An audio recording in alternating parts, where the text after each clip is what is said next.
Now, did it? What's up, everybody? Welcome back to the Trailer Park Live right here on the 2nd Street Marvel, where we're coming at you live every single Friday night at 8 p.m. Pacific Standard Time. And whoo, what a night. Look, I actually made it almost on time. It was like almost at 8:05. I mean, like, you guys know I used to go like at 8:05 notoriously. It was like 8 o'clock, but it was like 8:05. And yeah, hey, look, we're almost back on target, baby. Oh, man, and what a week it has been, man. We are going to talk about, I don't know, just some different stuff tonight. We're going to have a whole lot of fun.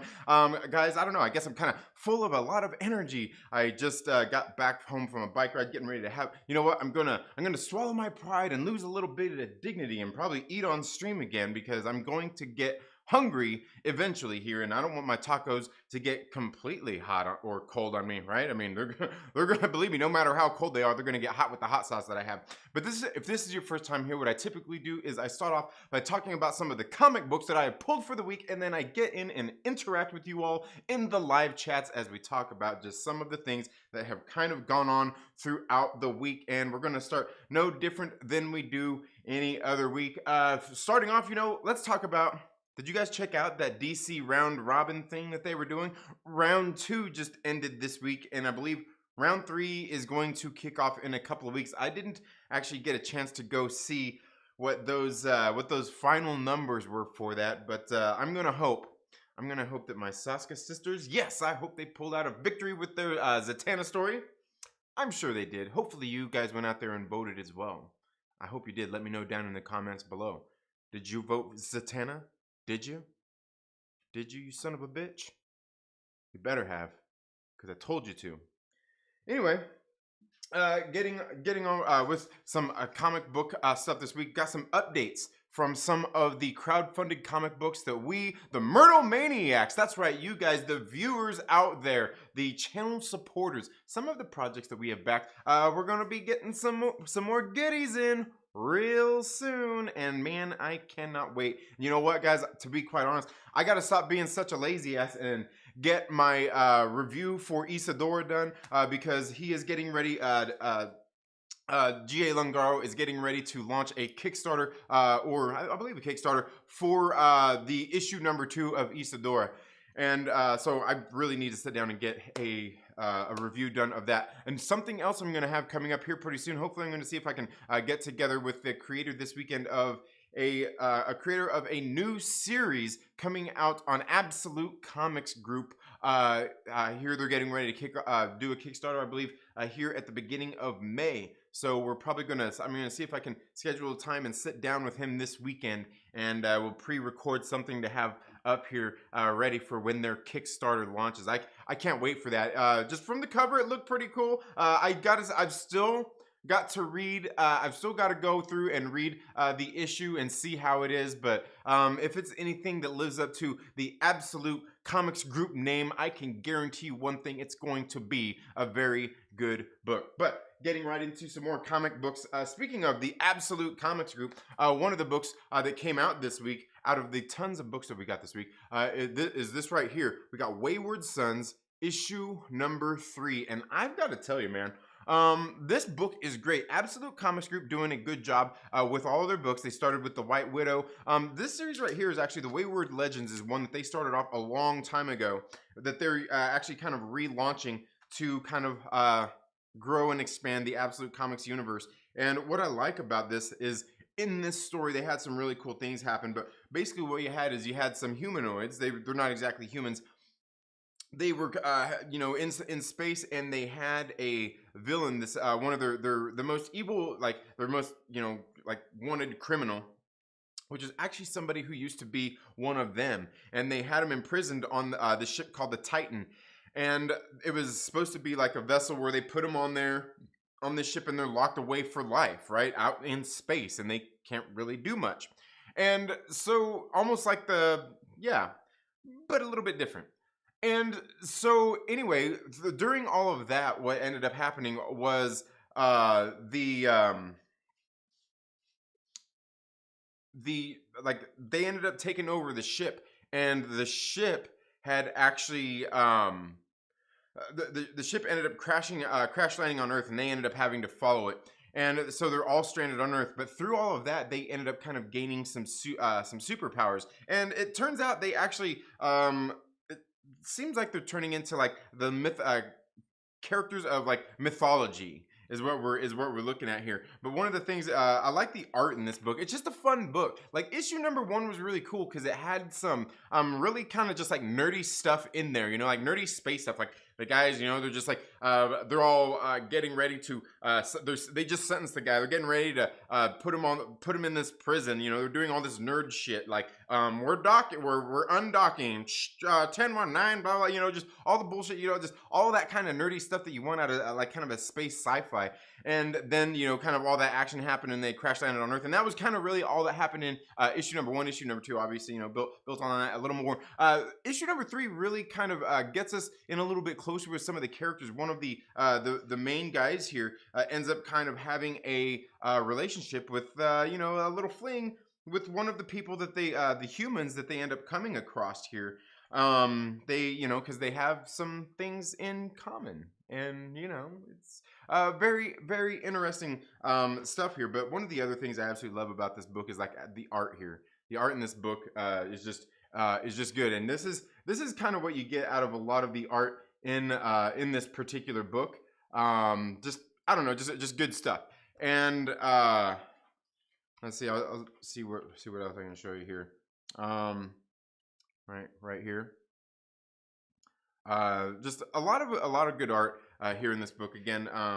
And again, what they print their books on is, I mean, it's like it got a pretty good page cover quality. The pages feel nice and thick. I mean, it's a good quality book. Wayward Legends, just one of those ones from the Absolute Comics group that I really do enjoy. Again, I like a lot of the books that they are doing over there, and they, like I said, if you guys haven't been here and heard me talk about them, they kind of came at a time and I got introduced to them. Well, it probably would have been back in like maybe 2019.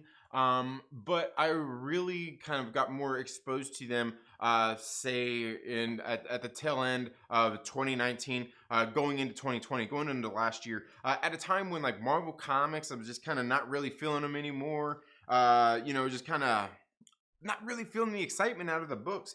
And then DC was kind of getting to be the same thing. I mean, there's things here and there that were good, but then they ended up launching a lot of these books, these titles, kind of expanding this world, a new series, and you know, this new shared universe. And I think that's something that was kind of cool, and maybe that's part of the reason that I got on board with it. Like, hey, something new. I like these characters, everything they're doing, and it's cool stuff. And these guys actually reached out to me. The people from the Absolute Comics group reached out to me. Like, I didn't ask them to or anything. They saw one of my reviews. They reached out to me. They sent me some PDFs of their books. So all their books, all the titles they did, they had absolutely no reason to. Dude, I'm just a nobody. I'm just some asshole on YouTube that flaps my gums about comic books, right? And they sent me all, you know, all these digital copies, and I'm like, oh, cool. I went through and I read them all. And it gave me an appreciation for the universe that they're building, and not only that, but a respect for these creators that they actually even did that. Like I said, dude, I'm nobody. You know, I'm a guy who flaps my gums on YouTube and talks about comic books. You know what I mean? And theirs are actually really good, and they do kind of get me excited when I'm getting ready to get a new one. So, like I said, I've really enjoyed it. And if you guys ever see any of these books in your local comic book shop, you can even pre-order some of these books, the Absolute Comics group, or you can even always get on. Occasionally they do some Kickstarters as well. I actually just backed one. We should be getting it in here pretty soon as well, of White Widow issue number 6, along with Darkon issue number 3. Very, very good stuff, man. Just very great stuff out of the Absolute Comics group. Absolutely love it. Let's see. Some other books that came out this week.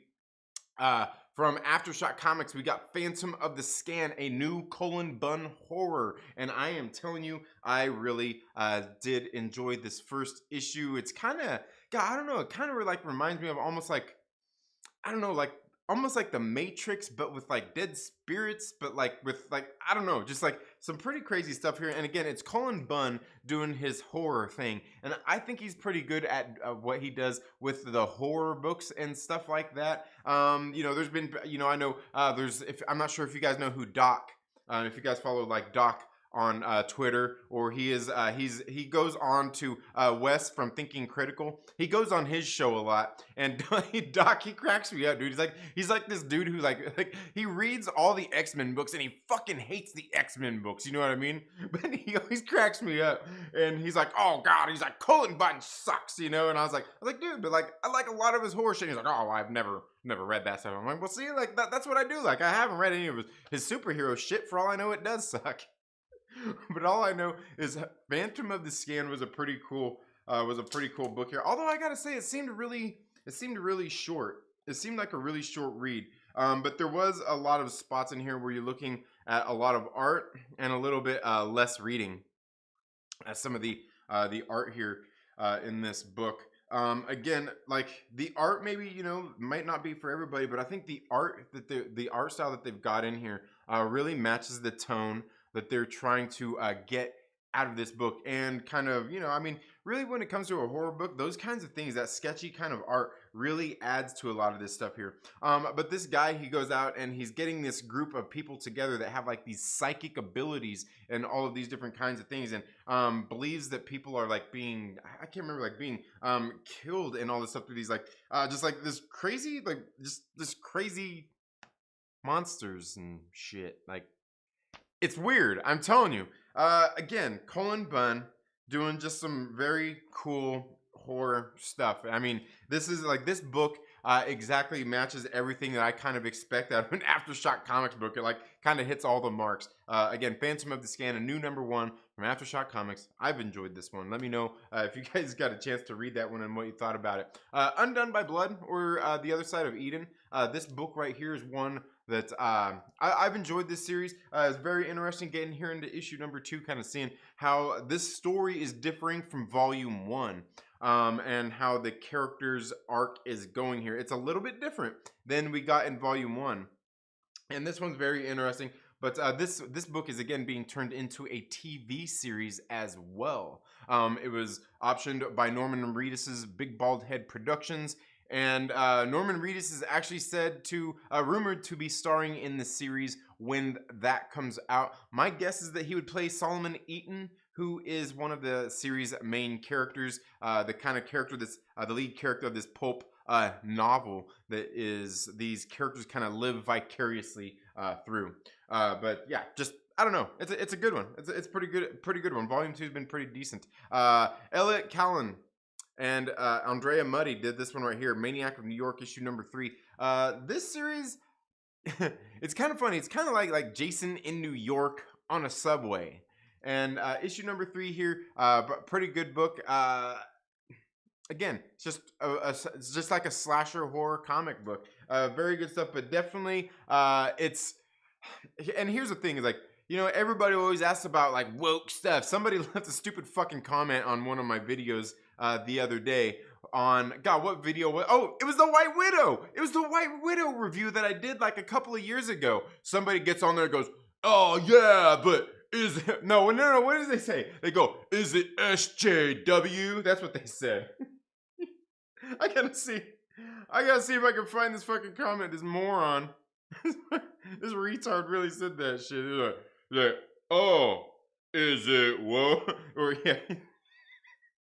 Here, let me see if I can find it, dude.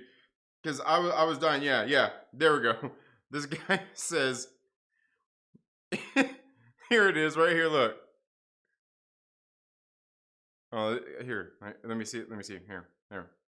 Maybe I'll turn up the brightness. Maybe that'll help a little bit. But right there, is it SJW or not? I said, it's White Widow. It's Gabby Hernandez. Is it SJW? Fuck out of here, dude. What are you, stupid? Did somebody drop you on your head? Look. And that's the funny thing, because like this book right here, it's got these characters in there. I mean, you got this woman who she's kind of like, she's like new on this task force to go out and find and round up the Maniac of New York, and she's working with this other lady who's there. You know, she drinks a lot. She's a cop, and she's out there. You like just, you know, like.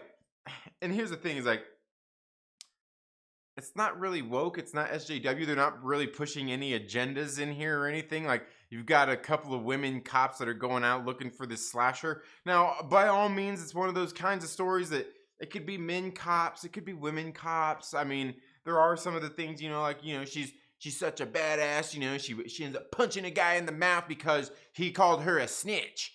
And because, like, she told on her partner who fucking, like, shot a guy. And it's like, oh, hey, well, like, the guy had a gun. Like, you seen her shoot at him. She's like, yeah, I'm not fucking lying for your ass. Fuck you, like, shit. And of course, being in the police force, like, if you're an honest cop, yeah, I mean, you're right. Like, but again, stupid shit like that. Like, it's not woke. It's not SJW. It's just a story with, some female cops in it. I mean, again, there's some of the things in there that are kind of tropey. I mean, we get that in a lot of comic books. That doesn't necessarily make it a bad comic book, and it doesn't necessarily make it SJW or woke neither. This story has been pretty good, following the story and watching this slasher go through New York on this subway. And yeah, it hit a pretty cool climax here in issue number 3, rolling into issue number 4 and 5. Going to be a very good series. But speaking of some of those things, guys, issue number 4 of Scouts Honor.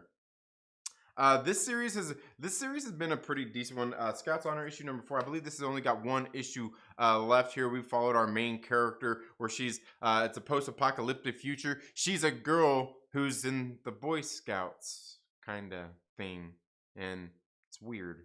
But what's weird is kind of like how that all came about anyway. Like, a post-apocalyptic future where you got nothing but a bunch of dudes living together underground. And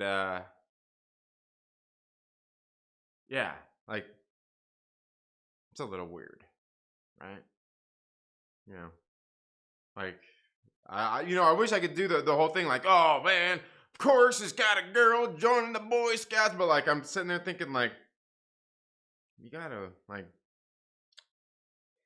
I'm not going to try to speculate anything, but it's kind of like all them, them sailor stories you used to hear about all the mermaids, you know what I'm saying? And I'm like, nah, I don't know, maybe, like, if it was a ship full of dudes, I think you're just trying to make up for something that you were doing, maybe with your bunkmate, while your wife was back home on dry land, and you were out at sea for months at a time. And I'm just saying, man, like, it's weird. It's just, right? Like, bunch of dudes underground for years, like, especially when there's of different ages. There's young men and there's older. I'm just kind of wondering, where did all the younger men come from if there's no women around? Anyway, point being, is the story has actually been pretty good. In this last issue, we got a nice little montage as she's getting ready to go off and go into, like, the little scouts, these things where they go to the trials where they earn their badges. It's been pretty decent, though. It's been pretty decent. I like it. And again, you guys know I like Aftershock Comics, man. I like a lot of their books, and probably can't say nothing bad about them anyway, because I work for them, kind of. Like, I kind of work for them. Speaking of which, check this out. I posted a picture of this earlier. This right here is Project Patron issue number 1. This right here is a variant that very limited number of shops are going to be getting. Very, very limited number of shops are going to be getting. Project Patron, this one came out last week. I think it was last week. Pretty good series, new series from Aftershock Comics, new superhero going on. And what was kind of going on in there is, it was a little creepy. It kind of creeped me out a little bit, what's going on here with this Project Patron superhero. But yeah, anyway, moving on, man. We've got some, this one right here. I didn't get a chance to read this one because I got to catch up on the horror comics, black and white. But guys, I'm telling you, AWA Upshot, you guys know how much I like them. I'm gonna get into the comments here in a second after I get done with this one. But AWA Upshot got Chariot issue number 2, Brian Edward Hill, and the art in this book by Patricia Patriotes.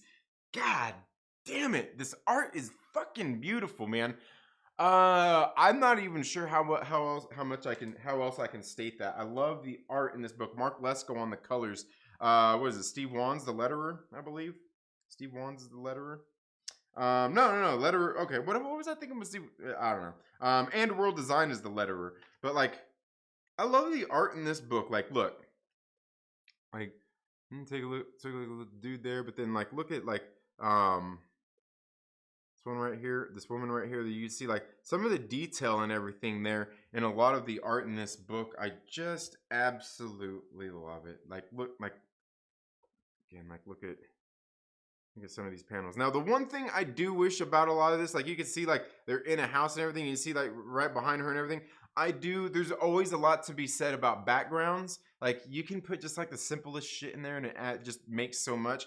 But other than that, like a lot of the shit that we get here is actually really good. Like with the characters drawn and everything, like the detail in the characters, I like what they're doing. But like even like right here, see on the street how it looks. It looks too clean, right? It doesn't look gritty. It looks, like it looks like there's something like you could probably do just little things to add a little bit more. But like I'm telling you, other than that, man, I fucking love the art in this book. Like check this shit out right here, right? And I know what you're saying.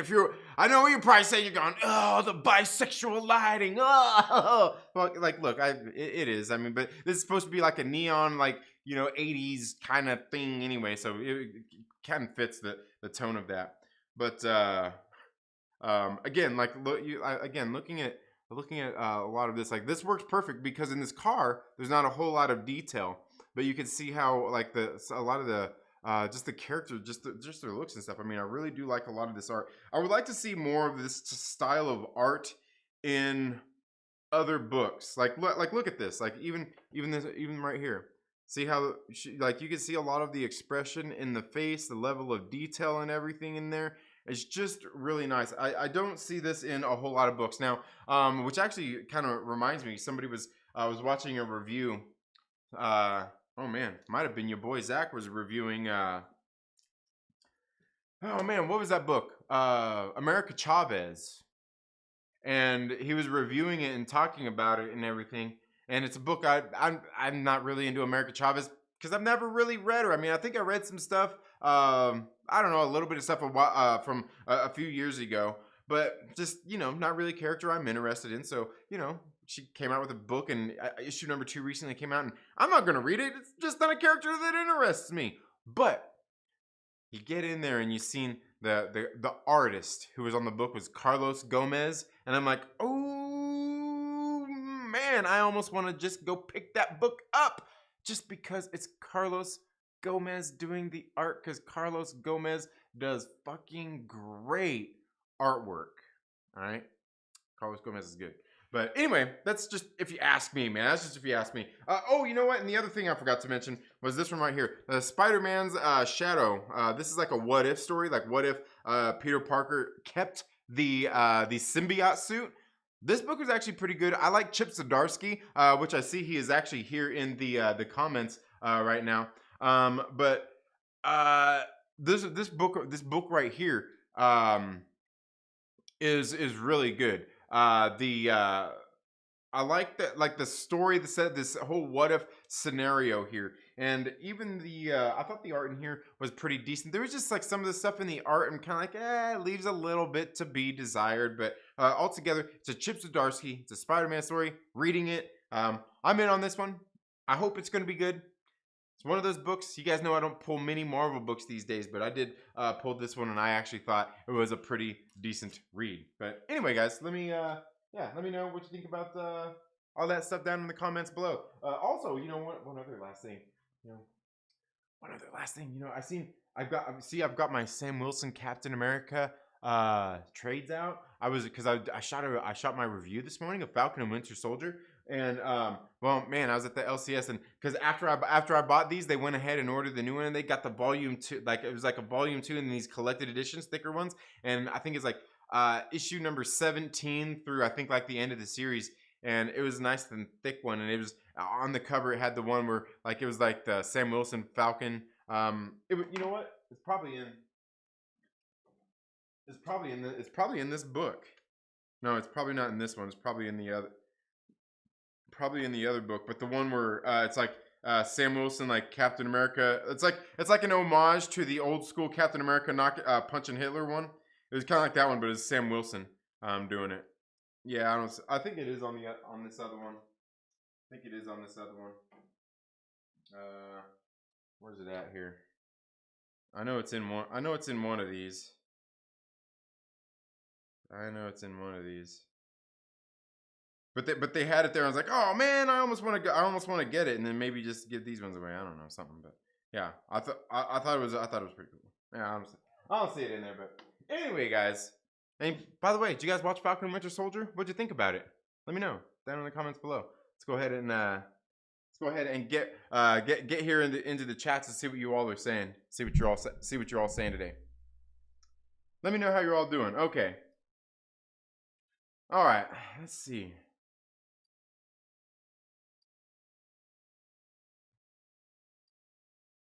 Man, well, you know what? Where's RC Scott at, you son of a bitch? Where you at, RC Scott? God dang.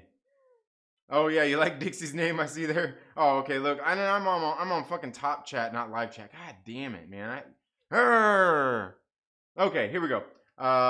We got XR Coon. We got Reefer Man Reviews. What is up? Oh, that's what I was gonna say, guys. Guys, I also picked this up as well. I've never read this.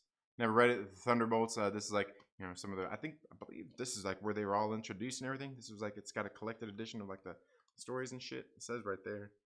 I went ahead and picked this up because I've never read about, like, I've read some Thunderbolt stuff, but it was like some of the stuff that was tied into like Civil War II and all of that stuff. So it wasn't like the original Thunderbolts. So yeah, I want to check that out.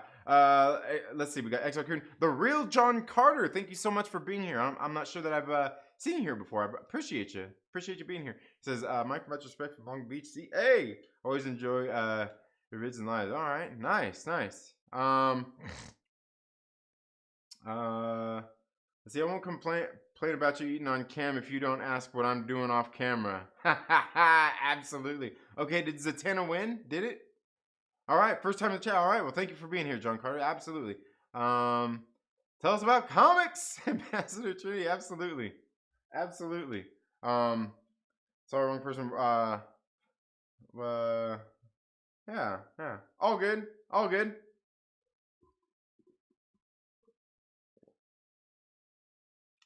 No, that's Wayward Legends number 3. Yeah. That's the one I have here is Wayward Legends number 3. Yeah. We're on cars, smoking blunts of Jungle Cake OG and Kushmint OG. Drinking micheladas. How about you? Nice, John Carter. Nice. Sounds like you've got a nice quiet evening planned, right? Nice relaxing evening. That's good. I'm not sure. Let me see what we got here. What are we working with? I got some of that Skywalker OG. Some of the moon rocks. Yeah. Yep, that's what we're working with. Oh, that's what we're working with over here. Gippy White, what is up? How are you doing, my brother? Hope all is well. Let's see. Your hot sauce ain't shit. Try ass kicking Carolina Reaper hot sauce, says Dixie. All right, I'll do that, Dixie. Send me some. No, fuck that. I don't have a P.O. box, and I'm not giving your motherfucking ass my address. Son of a bitch. You're probably gonna dox me, aren't you? Yeah, I see you fucking slick ass, man. You thought I almost fell for it, too. You son of a bitch, man. I'm onto your ass, dude. I know.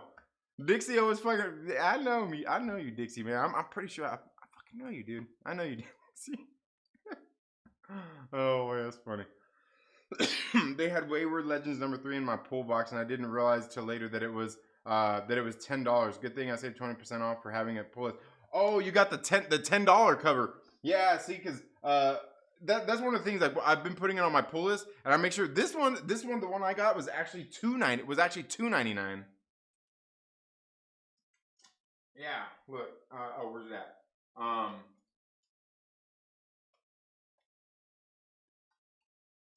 Yeah, this one right here that I got was actually $2.99. So yeah. Yep.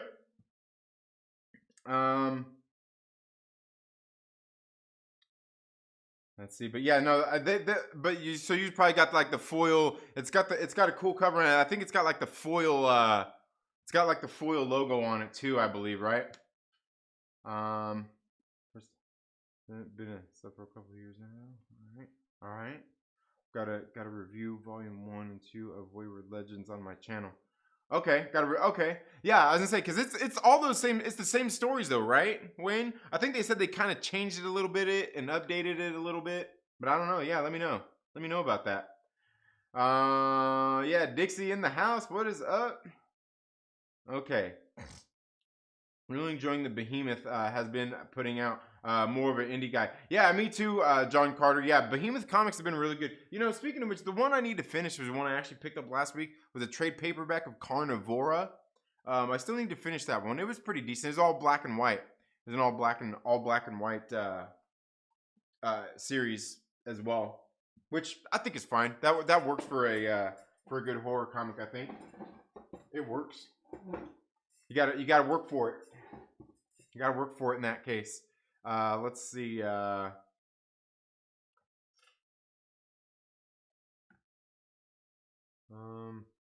Recommend by your name. I know you know what's up. Yeah. Absolutely. Yeah, my man, Reaper Man. Yeah, absolutely. PSP05, what is up? He says, are you going to Horizon Comics grand opening on May 1st?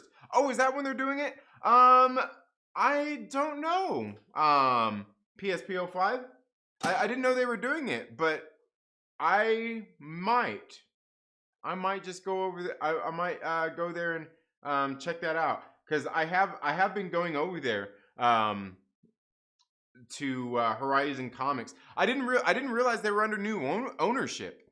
I went in there not too long ago and started talking with the owner and everything. And he was telling me about how he bought it like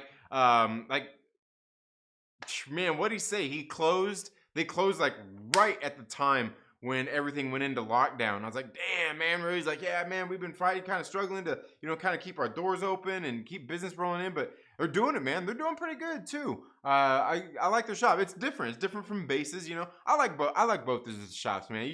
My boys are over at Bases Cards and Comics, man. But yeah, the people over there at Horizon Comics, I can't remember his name, but Richard. Yeah, him and his wife they're awesome people. They're great. They're really nice. And I like he's really enthusiastic. He really likes his indie comics too. Because I've just had some conversations with him, and yeah, he's like me too. He definitely likes some of those indie books out there. For sure. For sure. Let's see. But I hope you're doing well, PSP05. Hope you're doing well. All of a sudden, I forgot your name when I'm reading your name, but I like, yeah, Casey. Let's see. Wayward Legends is dope. I have volume 1 and 2, ordering 3 and 4 soon. Weirded is now coming out in print again.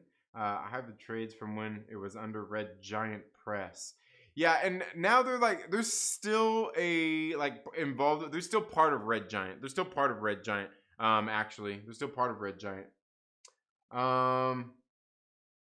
Yeah, there you go. Yeah, absolutely. Got a new one.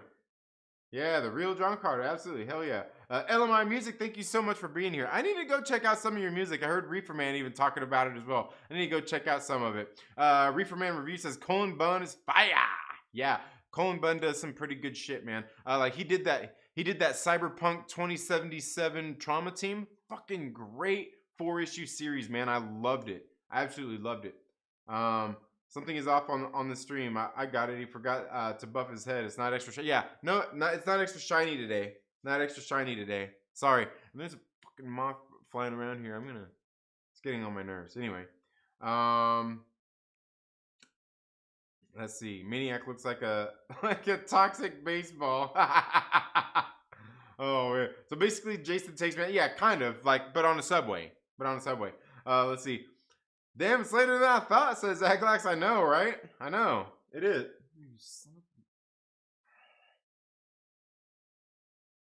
I'm gonna snatch that motherfucker out of the air. Watch. I do it with flies. Also Vietnam Horror. Also, yeah, I picked up Vietnam Horror a couple of weeks ago. That was a good one too. No, it was last week, wasn't it? Wasn't that last week? Yeah, I thought that was a good one. I liked Vietnam Horror. I did like that one. Very cool stuff there. Where the guy was like, he was talking about his dreams and shit, and like he's sitting there talking with his buddy, and the dude's uh, like his buddy, like he didn't want to say nothing. He's like I had that same dream, man. And then he's like, should we go tell the lieutenant or whatever or whatever? Like, yeah, that's probably not a good idea. Yeah, it was pretty good. I like that one though. Vietnam Horror was good. Paranormal Hitman too. Yeah, yeah, that's another good one as well. I like that one. It kind of reminds me it's like I don't know. It seems like because the two gangster guys, they're known for the headshots, so it's almost like John Wick meets Goodfellas meets Ghostbusters, right? It's kind of a combination of those things. Kind of a combination of those things. Aglax says, "Hey everybody, watching baseball is such a chore if you don't want to pay." Yeah, absolutely. That's why you get your buddy's password. You get your buddy's password. Oh man, Indians and Atlanta Braves, Milwaukee Brewers. What? I don't think you can like all three of those teams at the same time. I think that's against the law. I think you gotta fight yourself or something. That's what you emailed. Yeah, or a dolphin. What dolphin? Dolphin? First name Pat, last name Ron. Pat. Oh, Pat. Okay, I see. Pat. It's Pat Ron. It's not patron. It's Pat Ron. All right. Project Patron. House shots of tequila. Yeah. Project Patron. Oh, it's Patron. All right. Project Patron. There we go. Yeah. Oh, Real John Carter. Real John Carter, if you're not subscribed to Aggressively Relaxing, you got to go subscribe to his shit. His videos are fucking hilarious. His shit will crack you up. He does these spam call reviews. Fucking funny, dude. He just did one the other day too, man. Like, oh, dude, I'll never forget, dude. The one I was listening to, and he's sitting there talking to the guy, talking to the telemarketer, and the guy's like, "Oh, fuck you," and he hangs up on him. I was like, "Oh, dude, that shit was the greatest." And he started cursing at him. I was like, "That's hilarity, dude, hilarity." What do you think? What do you guys think of a Braves name change? I like Hammers. Hammers? That's funny. AWA Upshot is badass company. Loving Chariot and Redemption is bonkers and good shit. And Reefer Man. That package is headed your way, bro. And I'll get to you about that.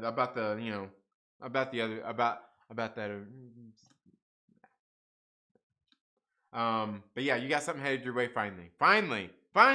I finally made it to the post office. Braves has a lot of talent. What are you guys talking about? Baseball? Oh man, you're getting the boot. I'm booting you, motherfucker. Oh, okay. Scalpers? What? Like ticket scalpers or beef up on the starting rotation and bounce?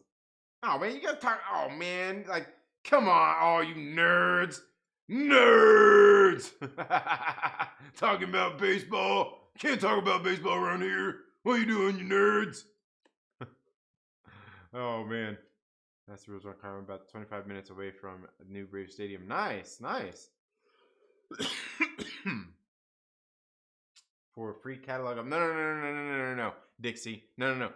You send it to me. I'll get a P.O. box.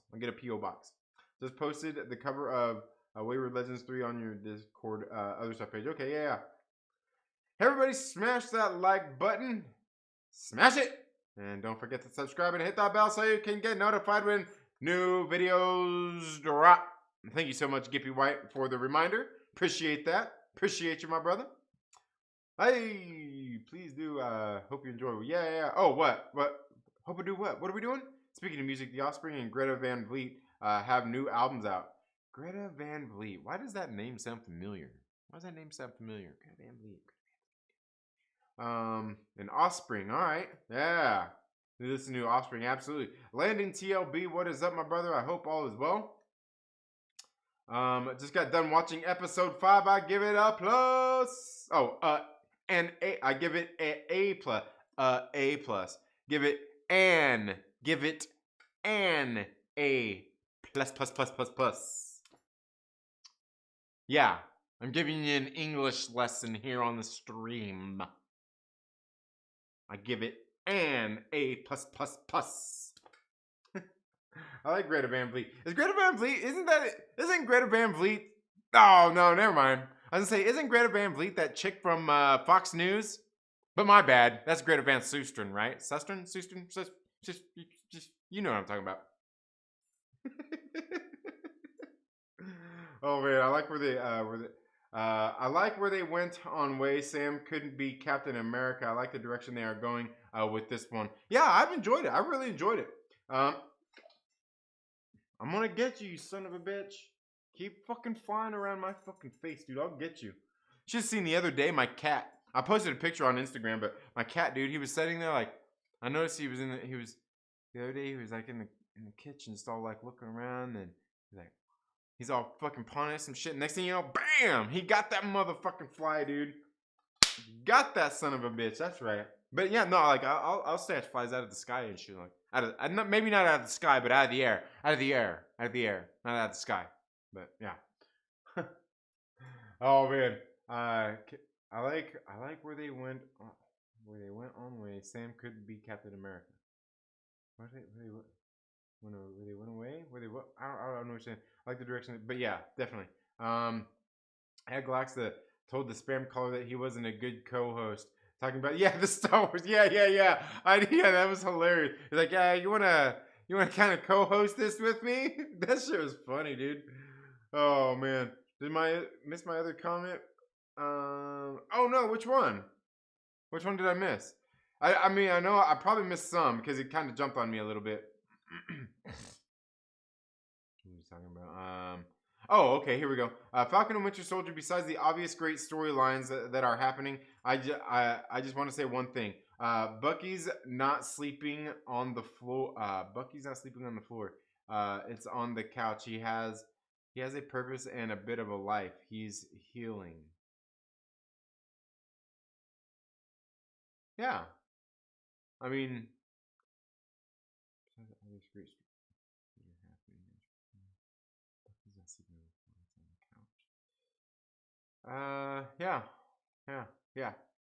yeah. Bucky's doing good, man. Bucky's doing good. He is healing. The Alex Ross behind you is my favorite. I know, dude. My man Chillmonger in the house. Guys, hey. The real John Carter, if you're still here, man, if you don't know Chillmonger, go subscribe to his shit too, man. He's the man. But yeah, I love that. I know. It was from issue number 2. It's from issue number 2 of the recent run. Yeah, it was one I really liked too. When I seen that at the shop, I was like, ooh, I gotta get that, man, dude. That's sick. That's sick. Thank you for being here, Chillmonger. Hope all's well, man. And A plus. Yeah. I just got a call where these same people who always call me had a new guy, and I told him a co-worker hasn't watched Star Wars.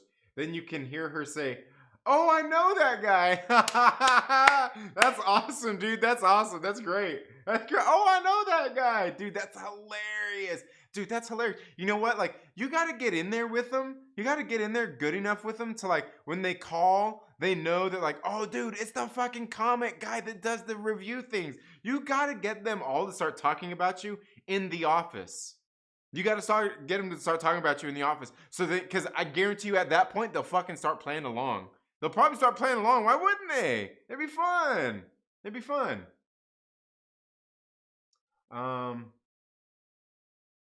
I think you should do that, Aglax. That's great though. That's great. I was talking about checking out my music. Sorry, I'm not super active in chat. I'm at work right now. Just listening. Oh no, you're all good, LMI Music. You're good. All right. Are those wings vibranium and red, white, and blue? Ooh, I think according to the title of this episode and the title of the comic book that it's referencing, maybe they're going to be red, white, and black. Oh, see what I did there? That was the name of that Captain America series, Truth. Red, white, and black. Hey, you never know. Hey, it's for sure that damn thing. It's for sure. and A B. Oh, Abacab. Is that what you're saying, Dixie? Abacab? I love Abacab. Such a great album. Definitely one of the better Genesis albums. I think kind of start to finish, it's got a kind of nice groove to it. You know, never really, you know, it slows down in a couple of spots, but nah, I don't know. I like Abacab. Abacab. Yeah. Anyway, um, okay. But yeah, those wings, man. I think those wings are vibranium, and I think they were carbon fiber before, right? Because isn't that what Peter Parker was saying in Civil War? He's like, oh, those made of carbon fiber? That would explain the what was it, the strength to weight ratio or some shit like that. I can't remember what he was saying right off the top of my head right now. But yeah. Yeah. I thought I missed it at you. Bucky was sleeping and sitting on the floor for the first two episodes. That's why I pointed that out. Oh yeah. Because like you seen the one scene where he's sitting there where they handed off the shield and he's sitting there on the ground. You can see like his little pillow and shit in his apartment. Yeah. Absolutely. Yeah. That cliffhanger pissed me off. I've been waiting since Endgame to when Steve gave Sam the shield to get the new suit. I read the comics when I was a small kid, so I was excited. Yeah, man. Again, like the comics, look, the Sam Wilson Captain America run, it's got some cool stuff in it. It's like, and I've said this before, like it's not the greatest. It's not, like I've got all the trades there. Like it's not the greatest, but it's got some cool elements in it that I think are very fucking cool that I really do like. And I totally trust in Kevin Feige in the MCU to get the good elements out of there and put them into this series. And I think they've done a great fucking job with it. I think they've done fucking phenomenal. I love it. Oh, I know. I've seen some Peter Gabriel motherfucker in here. Peter Gabriel era Genesis is the best selling England by pound. Yeah, you know what?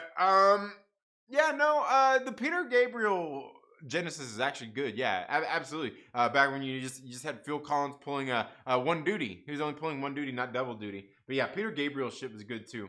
You know what? I need to listen to more of the Peter Gabriel shit though. To be quite honest with you, I mean, the one I listen to the most is like Abacab and Invisible Touch. Invisible Touch is such a great fucking album. And you know what? Like, there was a one song on there. Like, when I was a kid, I used to listen to it because I had the cassette, but I didn't like the song. But I really do like the song. Like, now as an adult, I fucking love the song Tonight. Dude, that's such a great fucking song. And, like I said, when I was a kid, like I feel like I didn't like the song, but I always listened to it and I remember it. The sound, the feeling, just everything about that song is fucking great.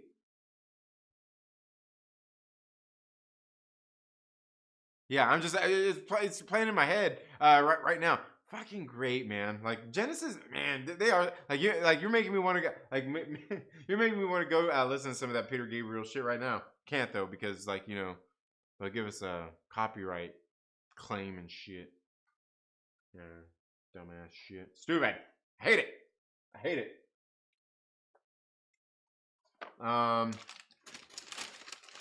Wonder if the shield that Walker is making is going to be like the comics. Maybe two Captain Americas for now. Oh, there's not going to be two Captain Americas. That shield he's making is definitely a shield that's it's only made out of metal. So like, let me tell you, steel hurling. Like, look, because you know that like vibranium is it's lightweight, very durable, and all that kind of shit, right? Like John Walker gonna be out there trying to hurl a fucking steel shield around. Like that's like, you know, a vibranium shield hurt, but like hucking a fucking steel shield around too. Like I'm guessing it's steel. I'm guessing you don't have vibranium. But like that shit gonna be heavy. And it look like when you see it in the trailer too. Like it looks like the weld lines and shit on it. It looks pretty heavy duty. It don't look like a joke. It don't look like a joke.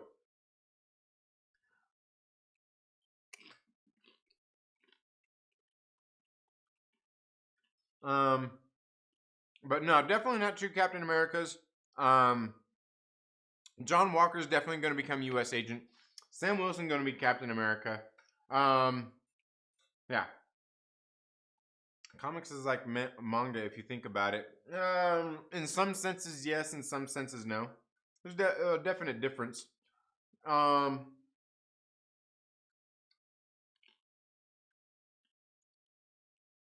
see. Oh yeah, Spencer, what is up? Let's see. RC Scott says, "Well, that season finale sucked." What season finale? What were you watching, RC Scott? What season finale sucked? Are you watching something I don't know? Are you watching something I don't know, man? Are you watching a show that I don't know about? What ended? Was it was it Invincible? Did Invincible end this week? Did Invincible end this week? Is that what you're talking about?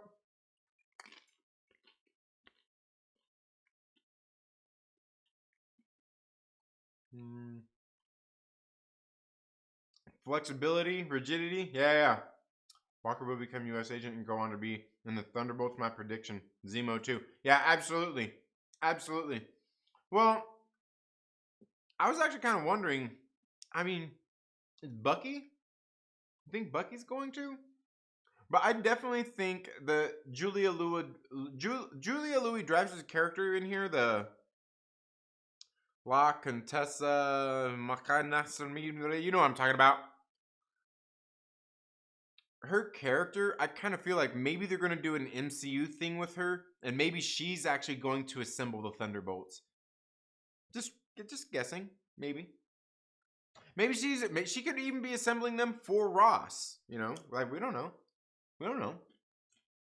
Abacab had that song. That's all. Probably so. Sounds right. I like Phil Collins, but no, Gabriel. Yeah, most people like the Peter Gabriel Genesis more. I think Phil Collins Genesis was just kind of more mainstream. You know what I mean? It was definitely more mainstream shit. You know, more pop. You know, like yeah. I don't know. I don't even know how to explain it. It's probably even a bad way to put it. Cassette tape, yeah, cassette tape, man. I got some fucking cassette tapes out here. I can show you. I got motherfucking cassette tape still. Yeah. Manga or comics. I don't know. There's still a difference.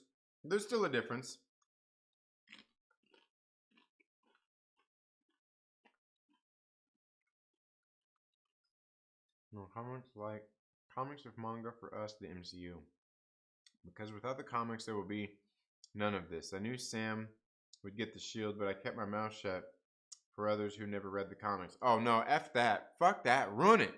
Spoil that shit for him, Landon. Spoil it. No, I think everybody knows that. I wanna be Sledgehammer. Yeah, man. Hell yeah. Fucking yeah, that's a good one. Yeah, Sledgehammer is a great song, man. And I remember that video too, man. Like when I was a little kid. I remember like we had MTV when I was a little kid. I remember seeing that fucking video and shit. It was crazy. The little dancing chickens and shit. That was funny. Dude, Falcon and Winter Soldier 5. Dude, oh no, there's one more episode. There's one more episode, dude. There's another episode. We still got one more episode. That's not the finale. Are you kidding me? If that was the finale, the way that series ended, I'd be motherfucking mad too. Shit. No, there's still episode. I'm telling you, episode 6 is gonna be fucking crazy. You're gonna have Batroc in there. You're gonna have John Walker facing off against the Flag Smashers and Sam Wilson and Bucky. It's gonna be fucking great. What about Zemo? Think he got away? I don't know. I doubt it. And by the way, you know what? Malcolm Spellman, you son of a bitch, you lied. You said something about some sort of cameo or some bullshit that's gonna make us cry. I didn't even fucking cry or get emotional in this episode, Malcolm Spellman. And I cry watching Undercover Boss, okay, you son of a bitch? You lied to me. You lied to me, Malcolm Spellman. You said in that interview that you said it was gonna make people cry and I didn't cry.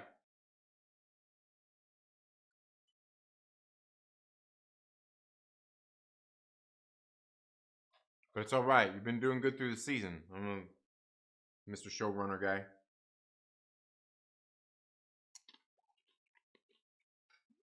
Elaine was the Fury of Thunderbolts. Yeah. Was she? I honestly, I don't know that character well enough. I don't know that character well enough to know any of that stuff at all. To know that. My name is Rosita Chiquita Bonita Chihuahua. Yeah.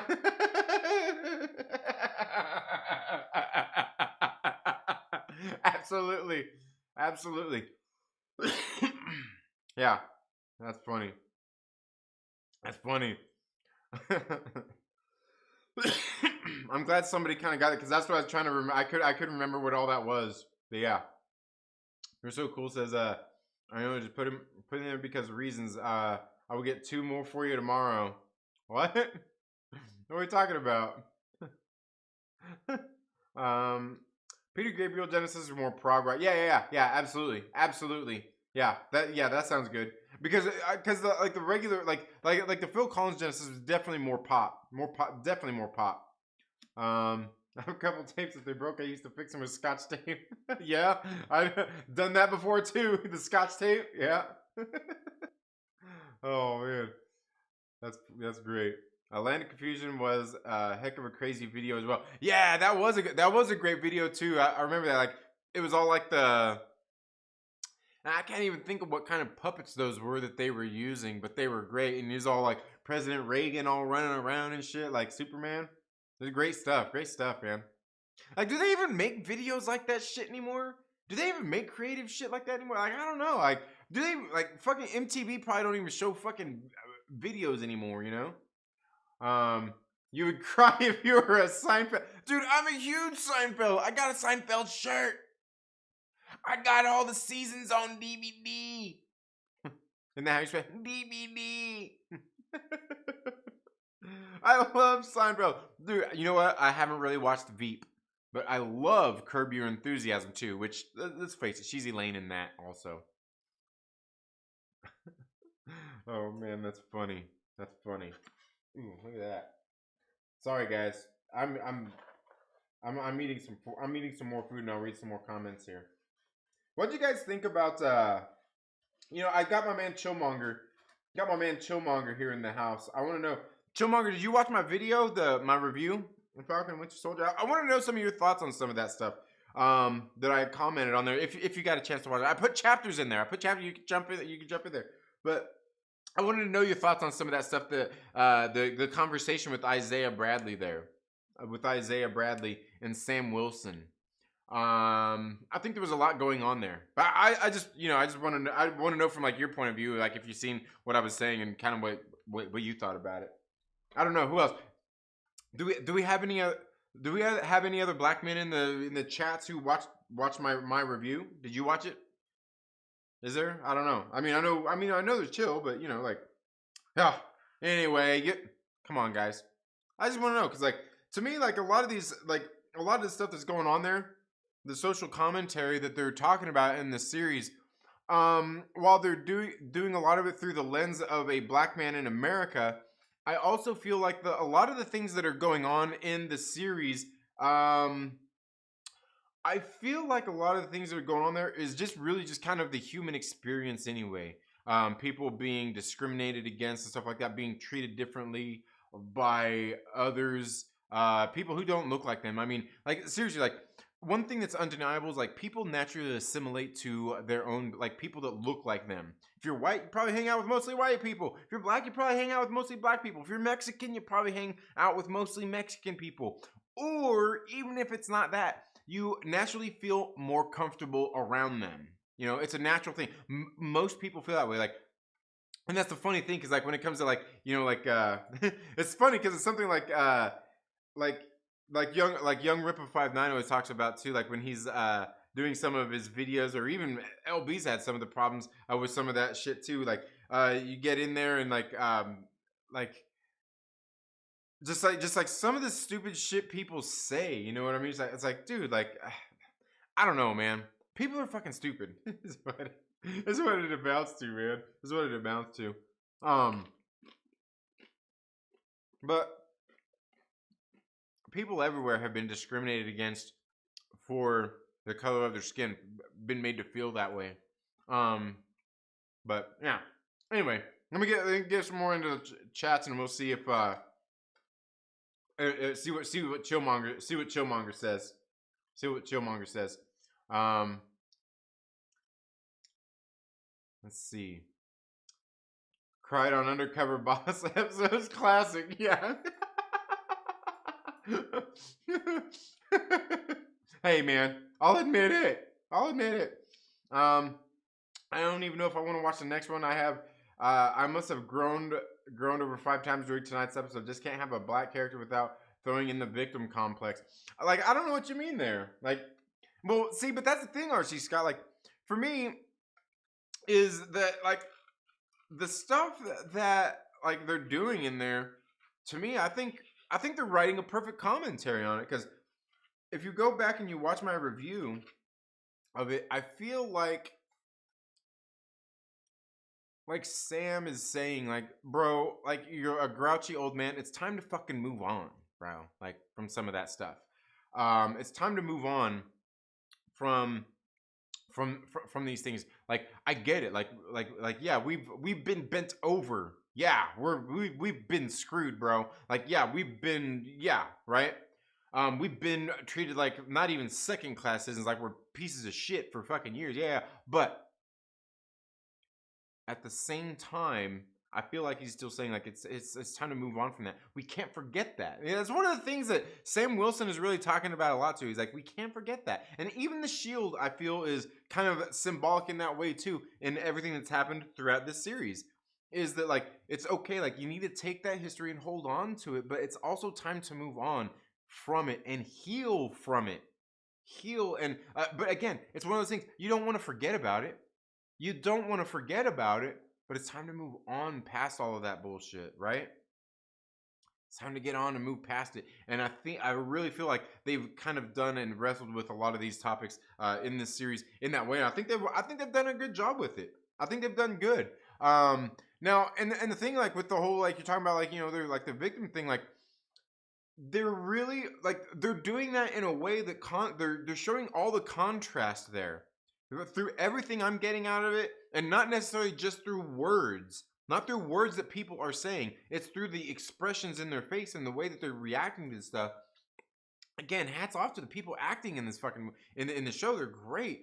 I feel they're doing a really good job with all of that commentary. I think the worst job they've done with any of the like political commentary kind of shit in there is in episode 2. Where they rolled up on Sam and Bucky, and they asked Bucky, like, hey, are you okay? Is this guy bothering you? Like, the only reason I think that was actually even dumb and shitty in the first place was because they completely lightened the load of that whole scene by arresting Bucky. Like, I was like, really? Like, why are you, like, I get it, he had the warrant and all that stuff, but, like, I'm like, I feel like that arresting him cheapened what they were trying to get to or achieve there. Though I almost feel like if they didn't do anything, like it kind of like it was just a sticky situation altogether to deal with and get out of that. But I really feel that scene right there, I was just like, you know, it would have landed better had they just said, oh, all right, well, fuck it, you're Sam Wilson, you're Bucky, all right, well, buddy, you better check in with your therapist, and all drove off like it was nothing. Right? I think that would have made that whole scene land better. But other than that, I mean, I think everything else they've handled pretty well. I think they've handled it well.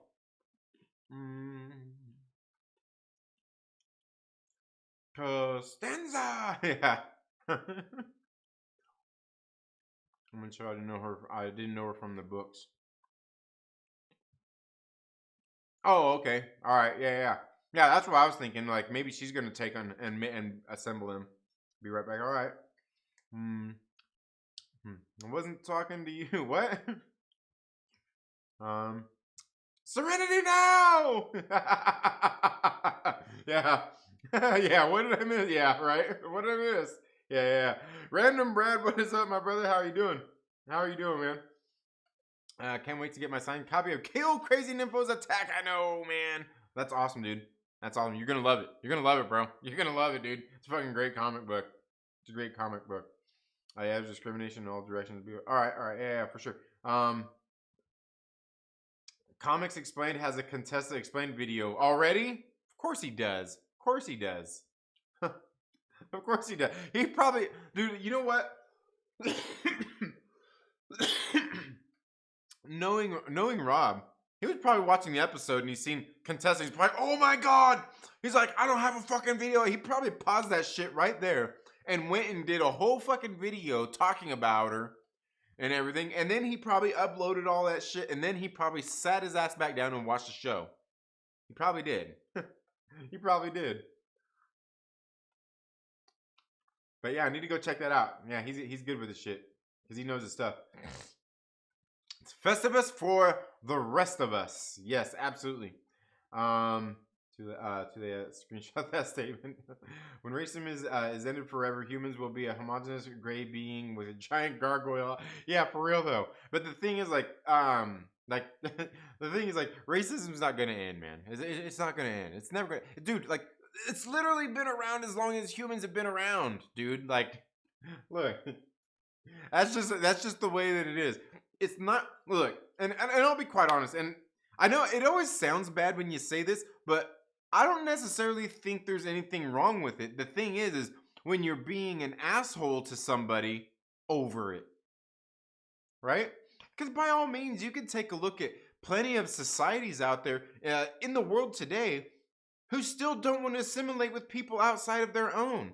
They don't want to marry outside of their own race. They don't want to deal with white people. They don't want to deal with Americans. They don't want to deal with this or that. They like to keep to themselves.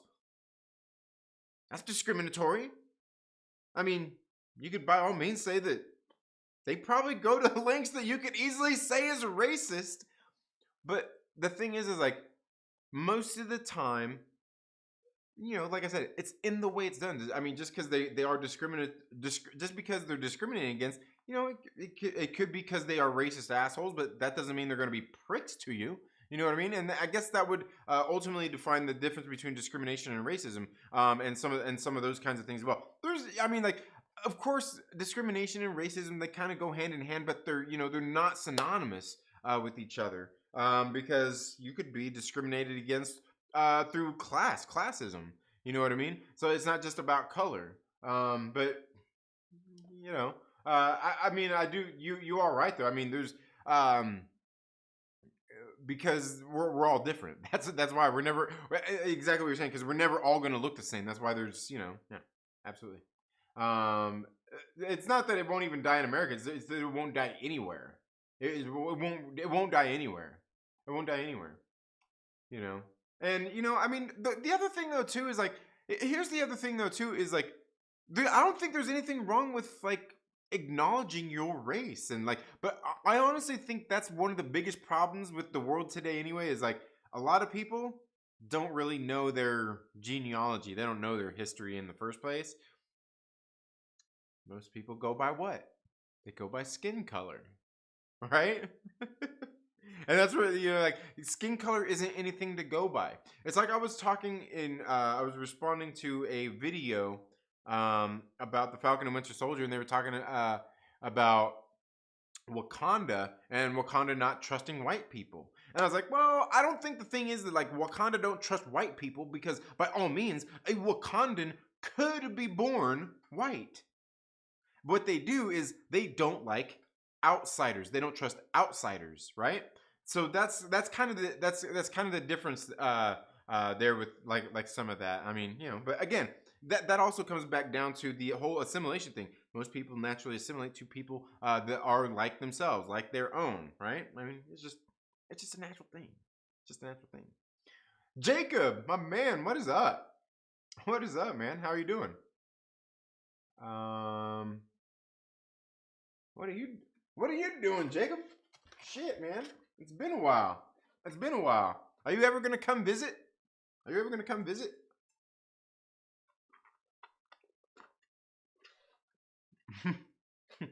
RC Scott. If anything, I'm racist against white leftists. You're gonna make me laugh. Did you see them retweet my post about DC vote? Yeah. Yeah. Yeah. I did. Good stuff, RC Scott.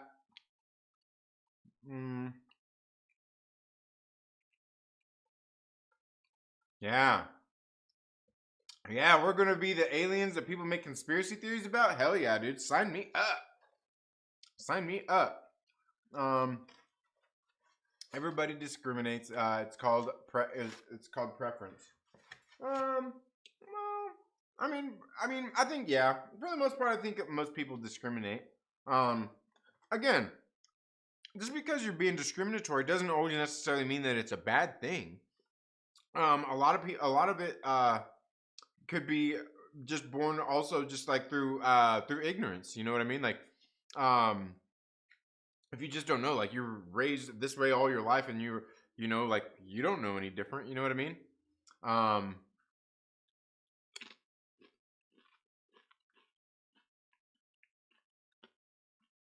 let's see. Um, I'm still if anything, I'm racing against white leftists. That's funny, dude. Every Those are the worst. Well, yes, you guys are funny. There's a difference between being a racist and a bigot. Yeah. Anybody who bases their existence solely off of something they don't control, like their skin tone is rude. Anybody who bases their existence solely. Yeah. Um, we shall hang this summer. Do you still ride bikes? Yeah, I do. Not as much as I need to be, but I'm actually getting ready to start increasing my mileage right now. I've been hitting the weights mostly, and you know how it is out here. But like, because like right when I was actually getting ready, when it started kind of warming up, just just a little bit from some of the winter, like man, like these last fucking like 3-4 weeks have been fucking killer out here with the wind. Like I'm not talking just like a little bit of wind. Like we're used to like fucking 20-mile-an-hour winds. Like I'm talking like this is fucking gusting, and it's like, dude, it's fucking like I'm like seriously, like what the fuck? One morning I even woke up, I had all my shit ready. Like I woke up, I was like, ooh, perfect morning. I went and I hurried, I fucking kitted up. I fucking walked outside. Next thing you know, that shit's like a fucking hurricane. I'm like, dude, really? Like, goddamn, man. Shitty. But yeah, I was even talking to Tony and them. I was talking to Tony this morning, and he was even telling me, he's like, yeah, man, he's like, it's been bad. We've just been hitting the mountain bike still. So yeah. I discriminate against pineapple on pizza. Yeah, absolutely. They're probably worse than those white leftists you're talking about.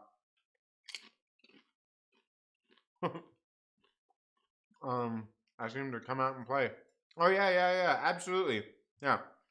Jacob is actually somebody I actually know in real life, like in real life. Okay. Chillmonger's back. He says I'm back. So you say, so moving on. Without forgetting, I need Sam to learn from the history, so when he moves on, which he should, he moves on appropriately as Falcon with the red, white, and blue shield. Yeah, absolutely, absolutely. And that's kind of what I feel like he's doing. Like in that whole scene, I felt like that's what Sam was doing. Like because you see him and Sam there. Like Sam's like, come on, man. Like I get it, man. Like I get it. And you see he sits there and listens, hears him out and everything. And I really do feel like he's kind of like I get you, man. But like in order for us to really, really move on, like we gotta like hold on to that past. We gotta hold on to it by not forgetting about it. Hold on to it. And like it's almost like the shield. Like it can be used it can be used as defense or as a weapon. You know what I mean? It's almost like that same thing, but to hold on to it and to move forward and know like because if you're just sitting there always holding on to it, always carrying that baggage, it's just like he said when we met him in Winter Soldier. He's like, do you want to carry that luggage, or do you want to carry what was it, like he was talking about, like I can't remember what the reference that he made there with the luggage that he was talking about. But do you want to carry that, or do you want to carry this? Like just a light load, or just like nothing. Like you got to take it and hold on to it, and so you don't forget. You have all these things, these reminders out there to remind you to never forget that, and you can't ever forget to tell coming generations, new generations, about the things that have happened, the things that have transpired, the bad things. But you also can't forget the good things. But you can't forget the history. You got to remember and hold on to it. But you've also got to move forward and heal from it. You know what I mean? And I feel like they've done a lot of great things in this series in that sense, where they're kind of talking a lot about stuff like that. And I feel like that's what Sam Wilson is trying to say, dude. Dude, we've been enough through all this bullshit, man. Like, everybody's been through the fucking ringer here. I mean, like, can't we just all kind of move forward? You know, like, that's the only way it's gonna happen is if, like, we all move forward. Like, not just them, not just us. And it can't be us telling you you need to move on, because that's what everybody says. Like everybody says, like, you just need to move on. You just need to forget about it. It can't be like that. It has to be a thing where, like, look, man, like, fuck. It's shitty, but we got, like, you know, we can't keep letting this shit drag us down. You know what I mean? And I think the perfect analogy was there in Winter Soldier when we first met him, when he made that reference about the luggage and shit, man. And again, that's why Sam Wilson's taking the shield. That's why Sam Wilson's taking the shield. Ever been to Vegas? Yeah, not much of a Vegas person. Looking at that area for my escape from Chicago. Yeah. It's not bad. It's not bad. A lot of people. I'm not into Vegas myself, but yeah. You'll be a few hours away, man. You'll be a few hours away.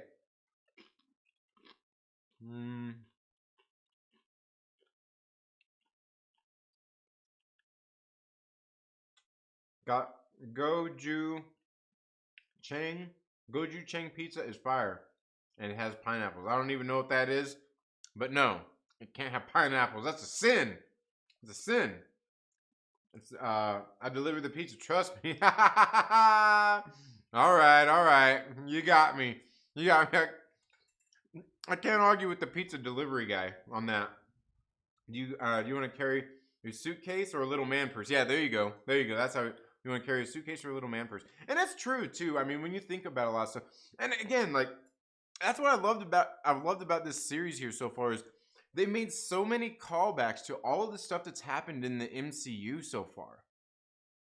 They've had so many callbacks, especially to, like, the first Avenger, and just all the Captain America stuff all together, here with Sam Wilson and John Walker and all that stuff, and it's been really good. I really like.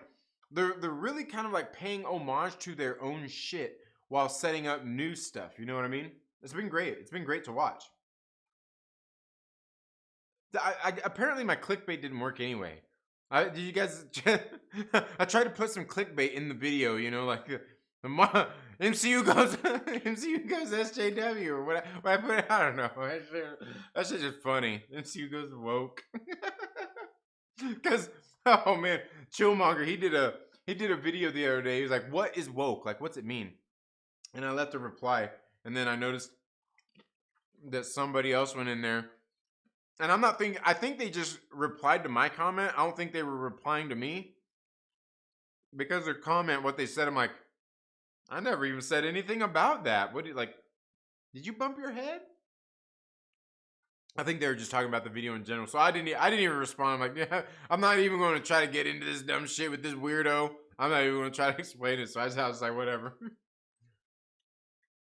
Ain't no one orders anchovies from us. There's a seafood joint next to the pizza place I work at. They want fish, so get it there. There you go. Absolutely. Yeah, no, none of that neither. Mills order pizza with anchovies. Oh, yeah, you're right, Dixie. Mills order pizza with anchovies. In case you can't tell, I don't wink with my left eye there. But that makes it more like, you know. I'm going by your definition of woke. Yeah. That guy who replied, dude. I'm like, did you bump your head? You need to go put some ice on that shit, man. Go to the doctor and get checked out. But you know how it is, Chillmonger, dude. People are fucking weird, bro. Like, because I read that whole dude's whole comment, and he commented like fucking 2 paragraphs of shit. I'm like, this poor man is hurting.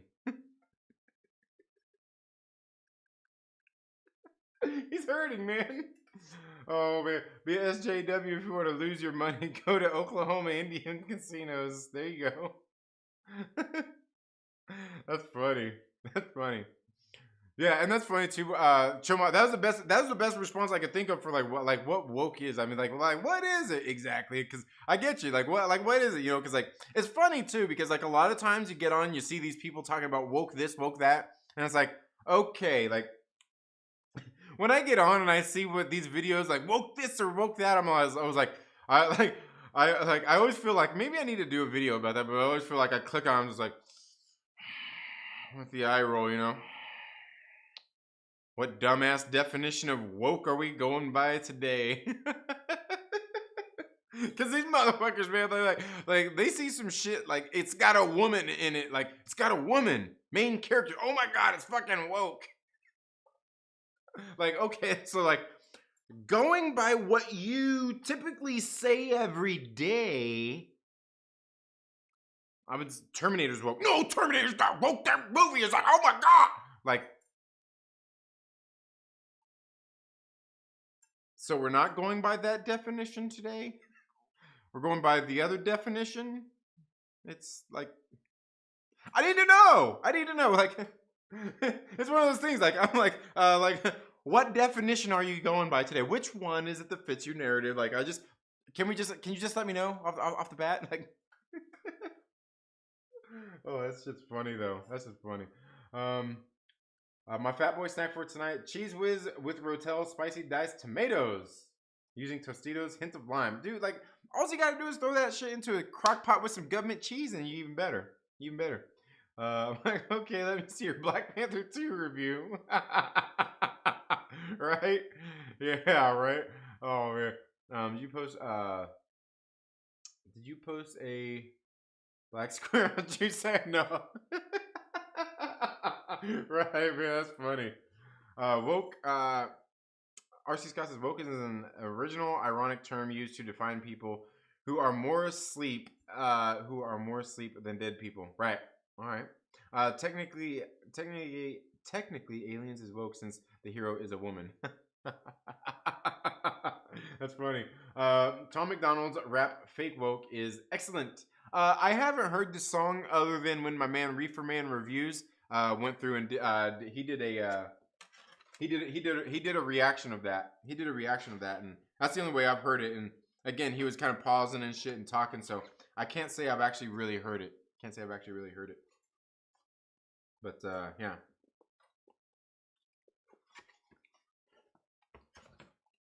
Everything's woke these days. We all just need to wake up. Nah, but really, there is like, I don't know, like there is like a lot of dumb shit out there though, these days. Wokey dokey artichokey.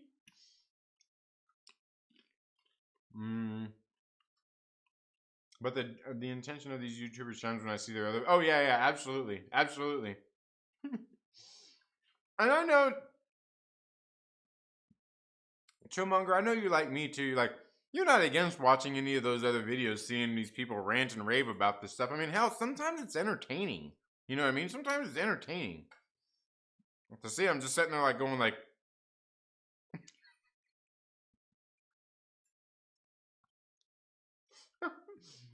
just watching me go on like, all right. You know, it's like when you used to watch like Jersey Shore. Well, not me, but you. Like, you know, when I say you used to watch, like I mean you, not me. Like, just putting that out there.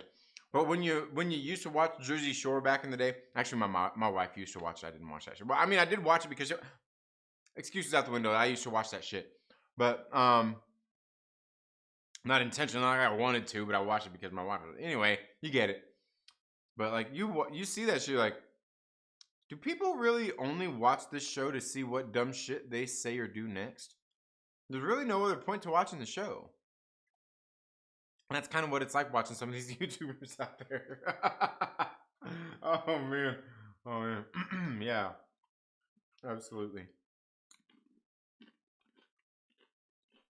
About to watch the Australian body horror movie Tara's husband recommended called Body Melt. It's supposed to be ridiculous. Oh, dude. Is Body Melt? That sounds like... It reminds me of those scenes in Possessor. You've seen Possessor, right, R.C. Scott?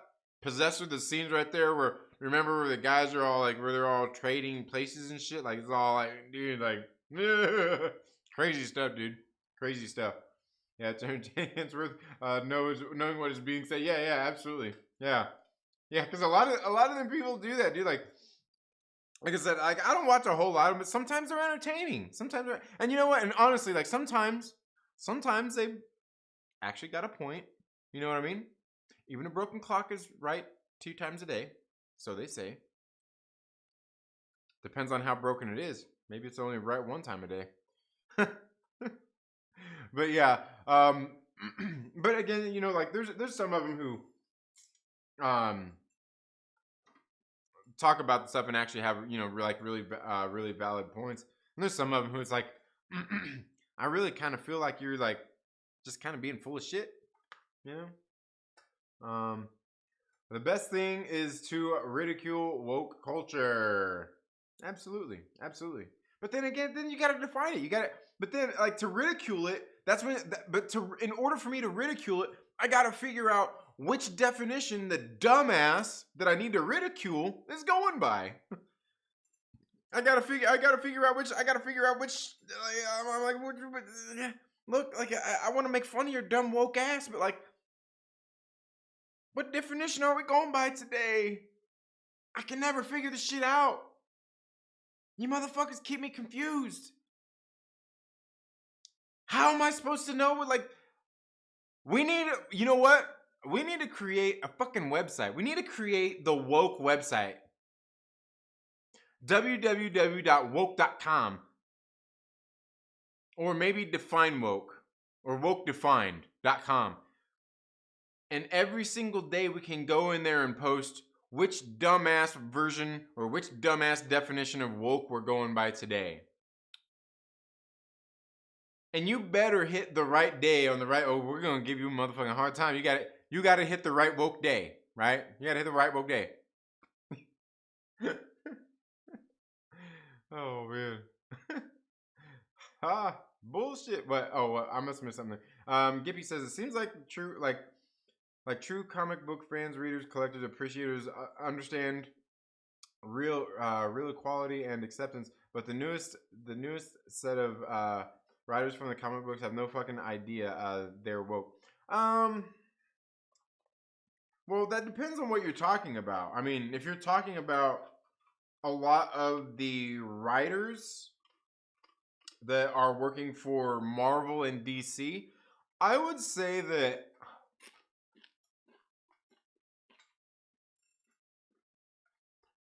I mean, they themselves are probably woke, but I don't think a lot of the stuff they're writing is woke. I think some of it is just lazy. Because there's some of it that don't have any of the identity politics and all of the regular. There's a lot of stuff I read out there that don't have any of that shit in there. Some, you know, but the thing is like, and we're talking about the big two here, but the writing's just not good. It's not interesting, right? It's just not that great, and that's the difference. But a lot of them, like I said, I mean, the person writing it's probably woke by all means, but like the writing just is not good because of what they are trying to do. Even if they are like I have no problem with you putting political or social commentary in a comic book. I don't give a shit what comic book it is. But the thing is, and I think we could probably all agree is, how is it done? What's the way it's done? How is it handled? How is it handled is the important thing more so than that. Because by all means, there's plenty of writers out there who are more, liberal minded and stuff like that, who still write good, thought provoking stories. There's plenty of people out there who are on the right side who write plenty of great stories. Again, it comes down to the material and what you're saying in your story and the way it's handled.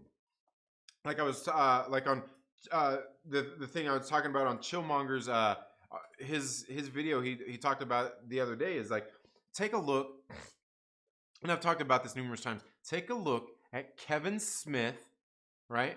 And look at, for one, you could look at all of his movies for one, But definitely go watch Chasing Amy. You watch Chasing Amy. That movie is, dude. That movie is like, it's a masterclass on how woke Hollywood could do what they want to do if they just did it right. You go watch Chasing Amy. You check all your boxes there. You got your gay man, your straight man, you got your white guy, you got your black guy, you got this, you got that, you could go check every fucking box that you want to check. You could go, you could take the woke checklist and watch that movie and check every damn box on it. But the thing is, you go watch the movie. It's not preaching to you. It's not telling you how to feel. It's giving you a story of some people in a situation going through a situation with some issues, and they give you different viewpoints of the characters and the people in that situation. And in a lot of it, the dialogue, the lead up to it, a lot of that drama and the intensity, it's all there, and it all makes you feel a way. But at no point does it tell you how to feel, right? And maybe one of those feelings that you're sitting there feeling are going, you know, okay, maybe. But the thing is, it's still not preaching to you, but it's doing so many things in there. It's letting you into, it tells you who each of these characters are, their unique situations and what they're going through. Their thoughts, their dialogue, their feelings. You're going through all of that. Their experiences. You kind of get a range of experiences in there, a range of emotions. And you know what? Honestly, to tell you the truth, it's actually one of those movies, like, it sets there, it actually does beat you over the head with everything that it's talking about. But again, it's not preaching to you, right? It's not preaching to you. It's not telling you how to feel. Again, a lot of the way that it's, a lot of the real issue is in how it's done and how it's handled. It's not the mere fact that you've got a female lead character, or that they took and they race swapped this character, or they gender swapped that character. A lot of it is mostly in the way that it's done and handled on screen and in the material. And it's the same way in the comic books. It's the same way in the comic books. And most of the comic books, like I was saying, most of them, like I said, the writer might be woke, but the thing is, like, it's not that the books are. It's just like the books they're just not written. They're just not written that well. They're just not written that well. They need to be interesting. Like, especially if you're reading a Marvel or a DC book, when you get done reading that book, you should put that book down and be like, God damn, dude, I can't wait for the next fucking issue. I can't wait 2 weeks. I can't wait 3 more weeks. I get that way with indies. I can't remember the last time I felt that way about a Marvel book. I mean, it was probably somewhere in Jonathan Hickman's X-Men, but like, I mean, I think that's the bigger difference. I think that's the bigger difference. My ex used to watch Jersey Shore. I'd put in earbuds and read a book, right? Body Melts. Not seen that in years. Cheers for the reminder. All right, I'll have to check it out. Yeah. The criticism isn't usually valid, but when it's selective and only targeted in one direction, right. Yeah. Absolutely. Yeah. Woke meter. Oh man, you seem kind of methed out. That's funny, David Mendez. That's fucking hilarious. It's really funny because, like, I don't do drugs, bro. I don't even drink alcohol. I mean, like, I occasionally drink some beer, but yeah. That's funny. Yeah, man. Like, man.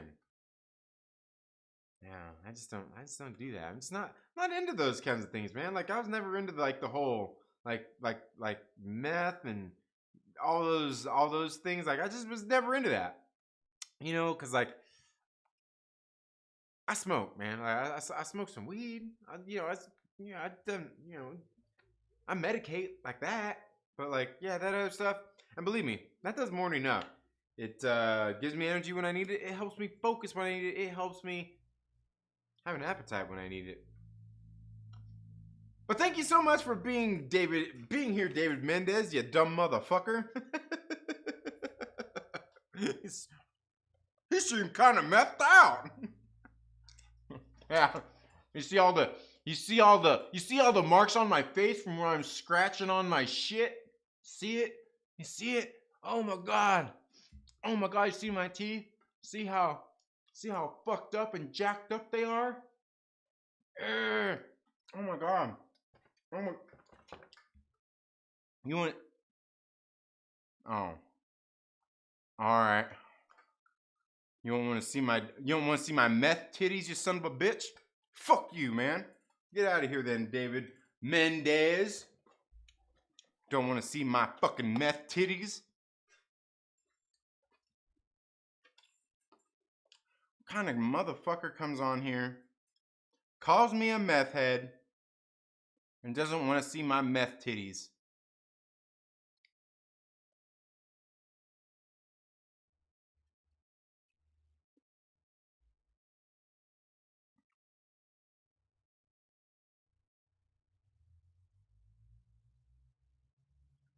You know what, David Mendez? You're a piece of shit. I'm kidding. I don't even know you, bro. But no, I'm not methed out. Actually, I'm not methed out at all. I don't do that stuff. I don't do that stuff. I do not do that stuff, man.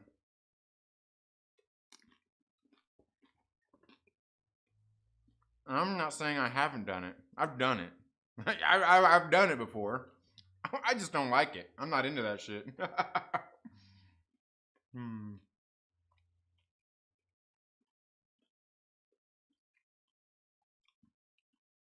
Mm. Oh, 4 issues left until you have Frank Miller's entire run. Nice, nice, nice. Mm. Gippy White says, even a clock is broken. Even a broken clock is right twice a day. Me. Some clocks are so broken they don't even have hands. Yeah. Right. I actually don't even have hands on it, man. I'm motherfucking never right.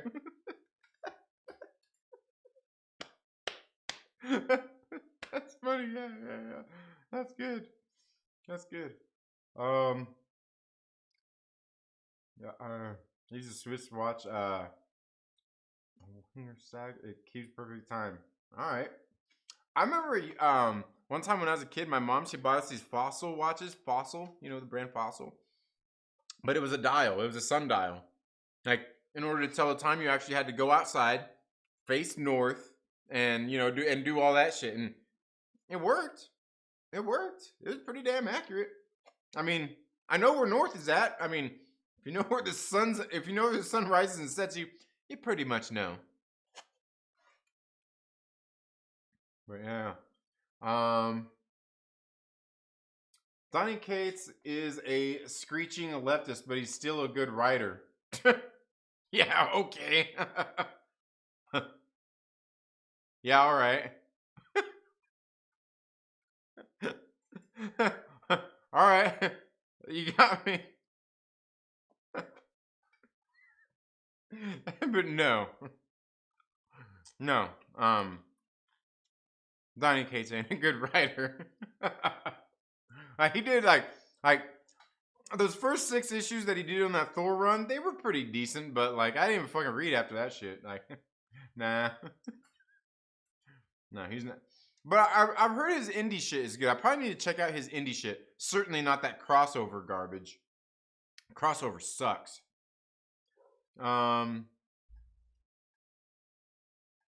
Let's see. Then Kevin Smith made Tusk and Yoga Hosers. Tusk was a good one, man. Isn't Tusk? I'm pretty sure Tusk is the one I'm thinking of. Tusk was decent, if that's the one I'm thinking of. Yeah. I'm pretty sure that's what I'm thinking of. Gippy White says exactly. The newest writers are very bad. They're lazy. They think just the mere existence of specific characters is enough to make them good, and the story doesn't matter. Well, that's not the wokeness. I mean, that's just them not read. That's just them. I mean, there's nothing woke. Like if they're not doing anything, like putting anything at the forefront of it, like their gender or race politics and all that. If they're not putting that at the forefront of it and doing stuff like that, if they're just writing shitty comic books, that's not woke. That's just you're a shitty writer. Like, fucking get better. Like, cause like there's one that like your boy Zach talks about all the time. Who was it? Oh man.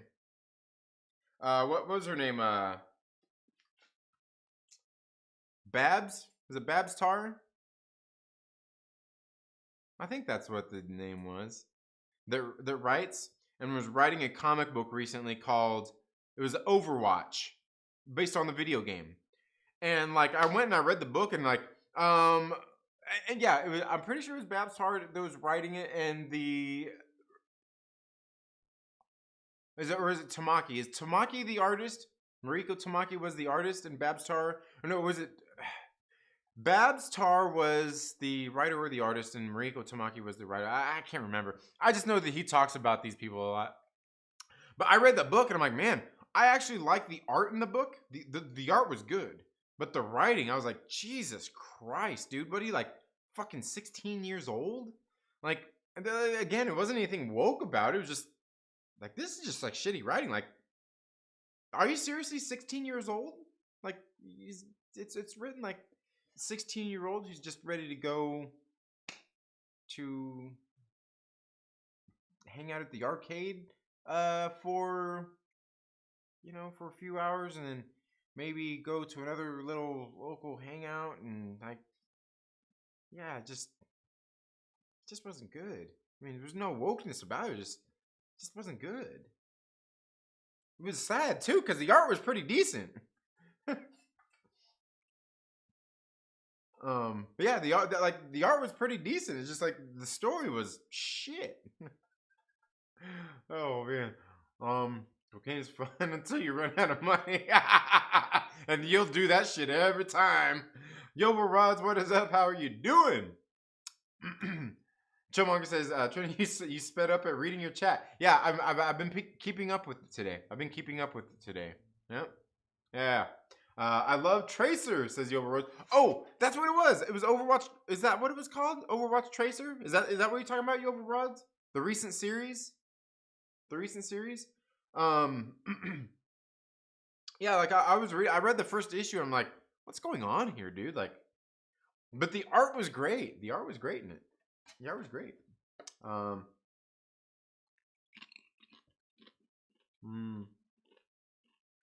Todd McFarlane is an amazing artist, but his writing is crap. Just look at the earlier Spawn books. All right. Yeah. I'll take your word for it. Well, and that's like, you know, they're talking about that new Spawn movie, and he was wanting to direct it and all that bullshit too. And I'm like, I get where he's coming from, but like, bro, are you a director? Like, even though it's your shit, you don't just decide like, hey, I'm gonna direct the movie because it's my shit. But like, bro, like, you're not a director. That's not how it works. That's not how it works. Not how it works, man.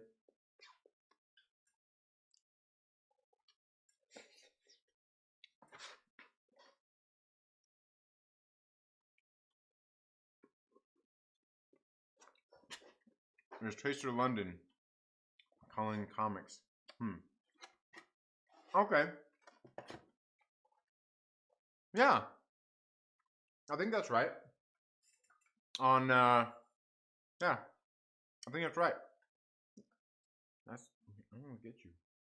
I'm not sure if it's the book Stray Dogs that I like, or the variant covers that spoof the horror movie. It's the covers. It's the covers. It's the covers. The story's okay. It was decent. I was having a conversation just yesterday with a comic book store owner. I asked him which book the Captain America quote came from about planting yourself like a tree and telling the world no. You move. When he looked it up, he said it was from a Spider-Man series, but that the writer for the Spider-Man series was absolutely horrible. But he looked up the quote because I asked. Yeah. Yeah. Right?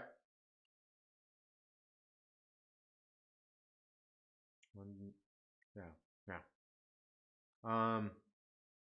Because I asked about it. He was absolutely shocked to find out that horrific writer was able to write such a brilliant one-block piece for Captain America.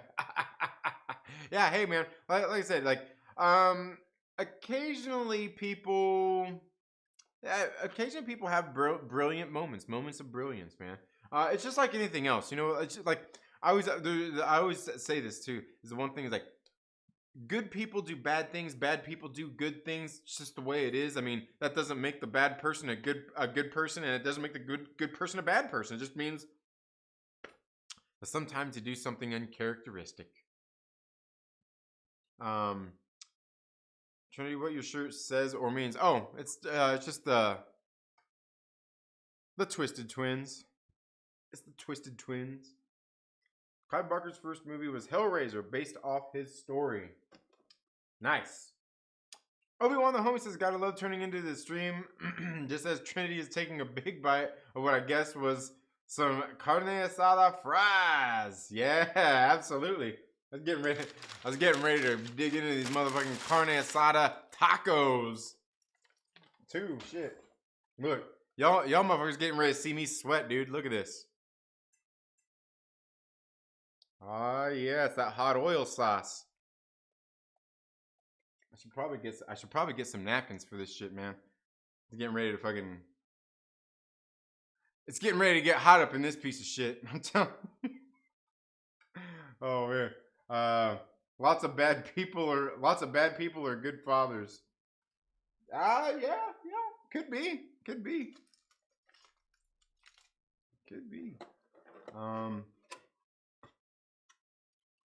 Let's see. And how are you doing, Obi-Wan the homie? How you doing tonight, man? Seeing you here. You know what? That reminds me, man. Where's Jonathan at, man? Jonathan Velasquez, you son of a bitch. You better stop skipping out on the show, man. I don't care how late you got home. I don't care how tired you are. And I know you probably just got done watching Falcon and Winter Soldier with your wife. I understand. That's great. Jonathan's a good man. He actually sits there and he waits and he's patient the whole day and waits to watch Falcon and Winter Soldier with his wife in the evenings. That's fucking awesome. And where you been, bro? Missing you. I like to eat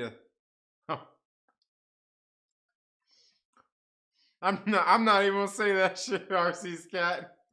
Oh man, and I know RC Scott. I know you've seen that picture that Jen posted this morning. Good morning, right? Damn. How about some burritos de carne con pollos picantes?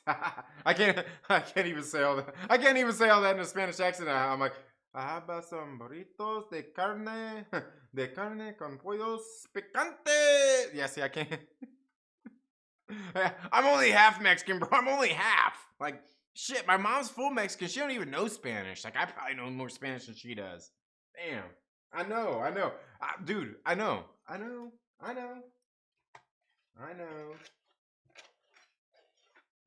can roll my R's, though. I know. It's terrible. Love and life, brother. Looking forward to making some money. Some money moves and stack those nerd coin. Nice, dude. Hell yeah, dude. Hell yeah. Sweet. I know. I need to figure out something. Maybe I need to have a conversation with Josh so I can figure out how to do Myrtle coin. Yeah. Isn't that what we all want? Some Myrtle coin? Yeah. You know I saw that. Good morning, Indy. Oh yeah, I know, dude. Like, oh man, I'm telling you. RC Scott, one of these days we're gonna duke it out in the streets like we were John Walker and fucking Sam Wilson over that shit.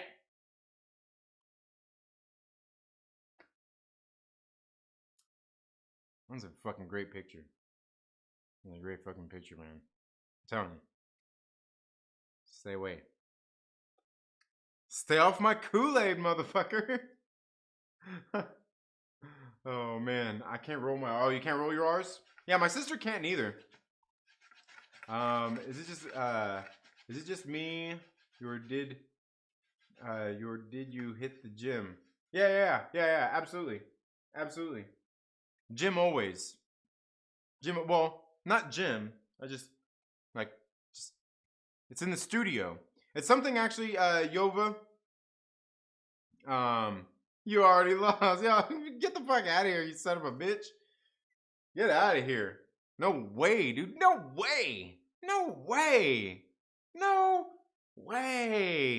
Damn, dog. Damn, dog, we gotta go there? Do we seriously gotta go there? Do we seriously? Come on, bro. Come on, bro. What are we gonna have to do to do this? Like, is it gonna come down to like, who's the bigger simp? Oh, I know you'll do it, you son of a bitch. I know you'll do it. I know you'll fucking simp all day long. Damn it, I might too. Shit. Oh yeah, give me that invincible Myrtle coin. Yeah, man. I need to figure out like because I don't know how he's doing like what all that stuff amounts to, but yeah, definitely some cool shit they got going on over there, man. Definitely some cool stuff. Like I wish I could be like some of them motherfuckers, man, sending in some of those big super chats to fucking get all their nerd coin, but I'm like nah, man. I'll send a few dollars here and there. I let my nerd coins stack up from hanging out in the chats. I'm interacting.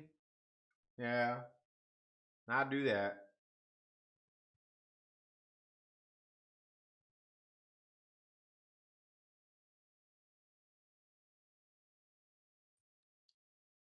Damn, look at that.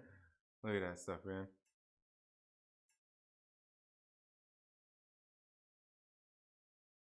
It's thick.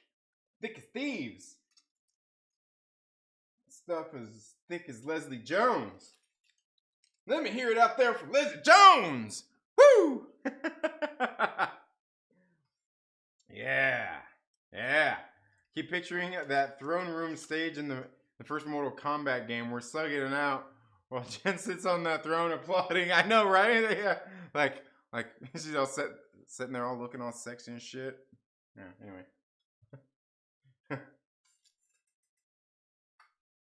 Totally wasn't looking to see if my wife was listening. Somebody got an appetizer for their waiting for them, but I do love those tacos. Oh yeah. Hell yeah, dude. Oh, they're a little cold too.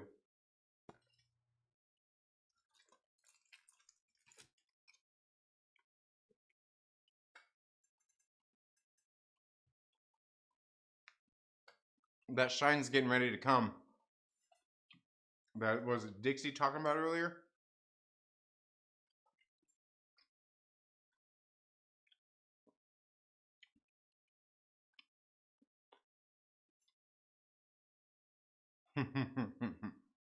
Yeah.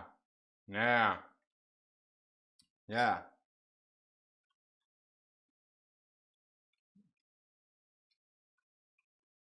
We'll have to do it, RC Scott. We'll have to do it. Got a green screen? If you had a green screen, we could do that. We could do a whole fake simulation. That'd be great. I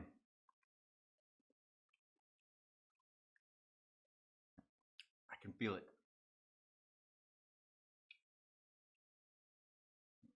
I can feel the hot oil coursing through my veins, warming up my insides.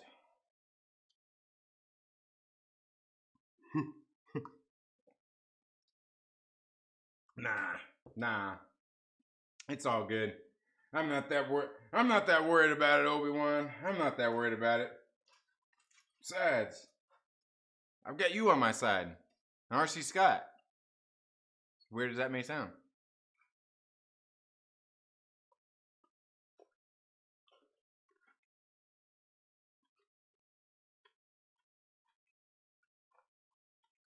But we'll make it happen. Aww. Aww, RC Scott. Aww.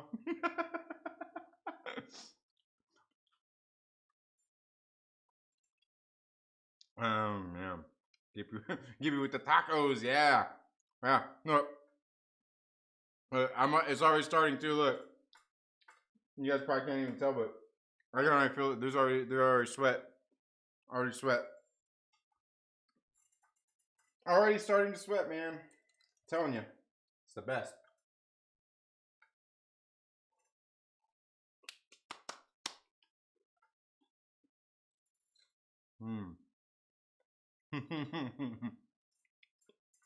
All day and twice on Sunday.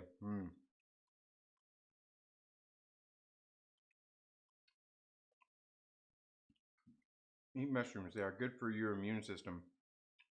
Well, it might be. Which ones though? The ones that I can buy up the store, up the street at the store for a couple bucks, like the big old tray, or like the ones I can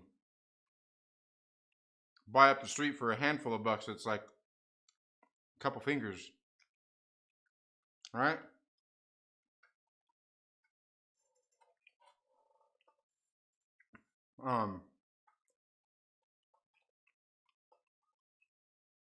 It's a funny thing too, right?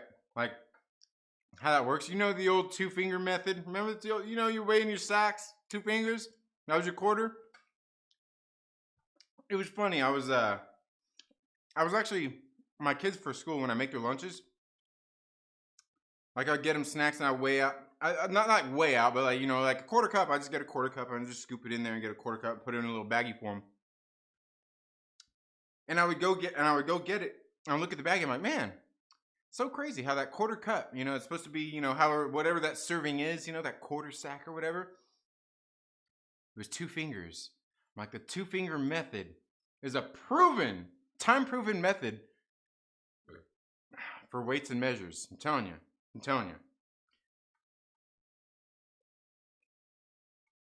It's not spicy until you get the hiccups. I'm kidding.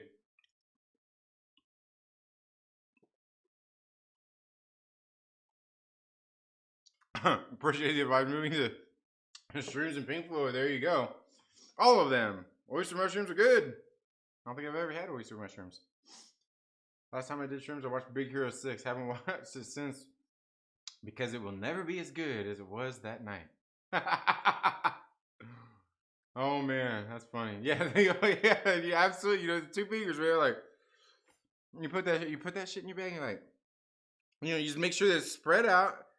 And you get them 2 fingers. It's like it's proven. So what I did, I started like when I was making my kids lunches, I just started going by the 2-finger method. Put that shit in there, like that's the serving. It's perfect. I don't know why. It's so weird, right? It's so weird. It's like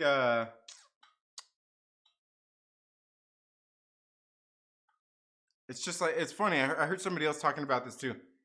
Like when you want to go to cook rice, right? How do you cook rice? What's the method? The ratio of rice to water. What is it? You know what it is, right? You know what it is.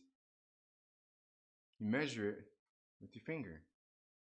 By how much, like, how far the water goes up on you. Like, it's proven. It's proven. It's proven. It's fucking science, bro. It's fucking like a real science and shit. Like, it makes me crack up because remember, like in the movie Civil War, when Vision is sitting there trying to make paprikash, and he's like, it just needs a pinch. A pinch, wasn't it? Just a pinch of paprika. And he's sitting there like, he's like, how much is a pinch? Like a pinch is literally a pinch. Pinch is literally a pinch. It's a fucking, like, I'm telling you, it's like it's real science and shit. Like, you don't look. It's not a measuring spoon. You don't get a measuring spoon. You don't get a put the measuring spoon down. That measuring spoon is for no, but seriously, a pinch. It's crazy. It's crazy how it works. I know. It's just like bartending. Bartenders know that. You think bartenders don't know that shit too? That's how they fucking bartend. The same fucking method. 2 fingers, pinch, fucking. You know it. You know it. They know that shit. They know that shit. Snap challenge accepted. Yeah. Seems that mushrooms make songs last about 10 times longer than they actually are. Yeah, absolutely. Yeah, 1 cup of rice, 1 cup of water. Wrong. It's not quite how it works. It's not. I mean, it's close. It's close. It also kind of depends on what you're cooking as well with the rice and how you're cooking it. It depends on several things. Yeah, because science. Yeah, absolutely. You can you can eat psilocybin in trip, but I recommend oysters. Bo, bo, bo, bo, and dude, dude, do I look like I know any of those words, Dixie? Do I look like I know any of those words? Come on, man. Come on, man. Like, dude, I'm on Friday night at 10 o'clock eating fucking tacos on a live stream. Like, I don't know words that big. I don't know what mycology means. Mycology. Mycology. My. All right. Chantarella. Yeah, man, you got me, man. You got me. Yeah. Above my pay grade, trust the science. Yeah, absolutely. That's funny. That's funny. Absolutely. Trust the science. Definitely a scientific method, though. Definitely a scientific method. But what else, man? What else you guys? Anything else you guys want to talk about tonight? Not really sure. Probably gonna finish these tacos up. Go in the house, but I need to finish. I need to actually get started on that Thunderbolts comic book. I need to actually get started on that Thunderbolts comic book and get that shit read. See how that is. See if I can come up with some more theories by the end of next week for episode number 6 of Falcon and Winter Soldier. I was always told rice was 1-to-1 ratio with water, but then again, I've heard people say it's better with slightly less water. How much is slightly less? Right? Yeah. Yeah. It's funny too, but it really kind of depends on the style of rice that you want too. Like, because you can make it sticky, you can make it like drier, you can like do a lot of things. Because like sometimes I will use like a quarter. Like I'll use and it's weird, but sometimes I'll use like a cup and a quarter of rice, and I will use a cup and a half of water. And then sometimes, like it really depends. It depends on what I'm cooking too, and how I'm cooking it. Can't believe it was you who said it, but I get you. We should just remake the Young Gun scene, and I'll take peyote. You guys see the size of that chicken? I love, dude. I need to buy that shit, dude. I need to buy that because, dude, I fucking love that first Young Guns movie. It was great. Like the sequel was okay too, but like that first Young Guns movie, was great stuff, dude. Great stuff. And the funny thing is, because it's not even like a real Western. It's like fucking like, it's totally fucking like 80s Western, like, but it was good. It was good. It was good. The thing is, though, they still don't make Westerns like that anymore. You know what I mean? Like, God, what was like the last, like, seemed like real kind of Western like that, man? Like, what was the last like real Western that I can think of? Because like not too long ago I watched Tombstone, and don't get me wrong, like I fucking love Tombstone. Tombstone's a great fucking movie, but I was watching it and I'm still sitting there kind of like, as great as it is, it still feels like a more modern cowboy movie. You know what I mean? It doesn't seem like damn, man, like. I don't know. I guess I don't know how to explain it. But and again, Tombstone is still a great fucking movie. It's just I don't know. Remake Monster Squad from the 80s. Yeah. Oh, it was a punch. Was it Wolfman in the Nards? He punched Wolfman. Was it Wolfman? Shit, I can't. Dude, it's been so fucking long since I seen that movie, dude. Dude, I haven't seen Monster Squad in a long time, man. In a long time. That's like a while back. I was going on a trip for movies I hadn't seen in a long time, And the one of the movies I actually went out there and bought was Midnight Madness. Have you ever seen Midnight Madness with like Michael J. Fox is in it? Homeboy from American Werewolf in London. Yeah, it was a good one. It was a good one. Mycology is okay. So you did put an extra L in there. Mycology is the study of fungus. Stop reading comic books and read some real books about science. No. I'm not a scientist. I'm not a scientist. Damn it. I'm not a scientist.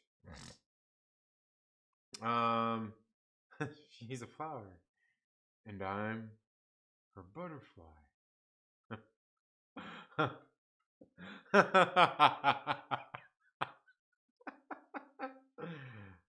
Yeah, dude. Oh man, that's funny. Yeah. Wolfman's okay. Yeah. Wolfman's got nards. Yeah. Cause it fucking that's right. Wolfman's got nards, dude. It's been so long since I've seen that damn movie, dude. It's been so long, man. Like that's one of those movies like I would have watched used to watch with my cousin and shit. He's dead now. He's probably my closest cousin. Not probably. He was definitely my closest cousin growing up.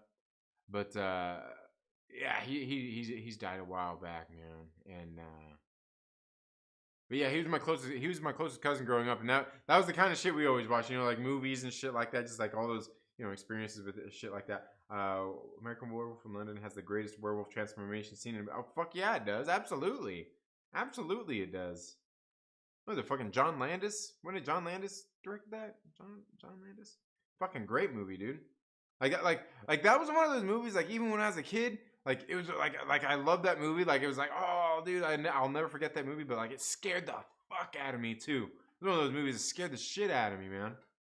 But it's because it was so good. But it was like one of those ones I would keep watching though. You know what I mean? Like it's scary and shit, but you're like, you keep watching. Like fucking love American Werewolf in London, man.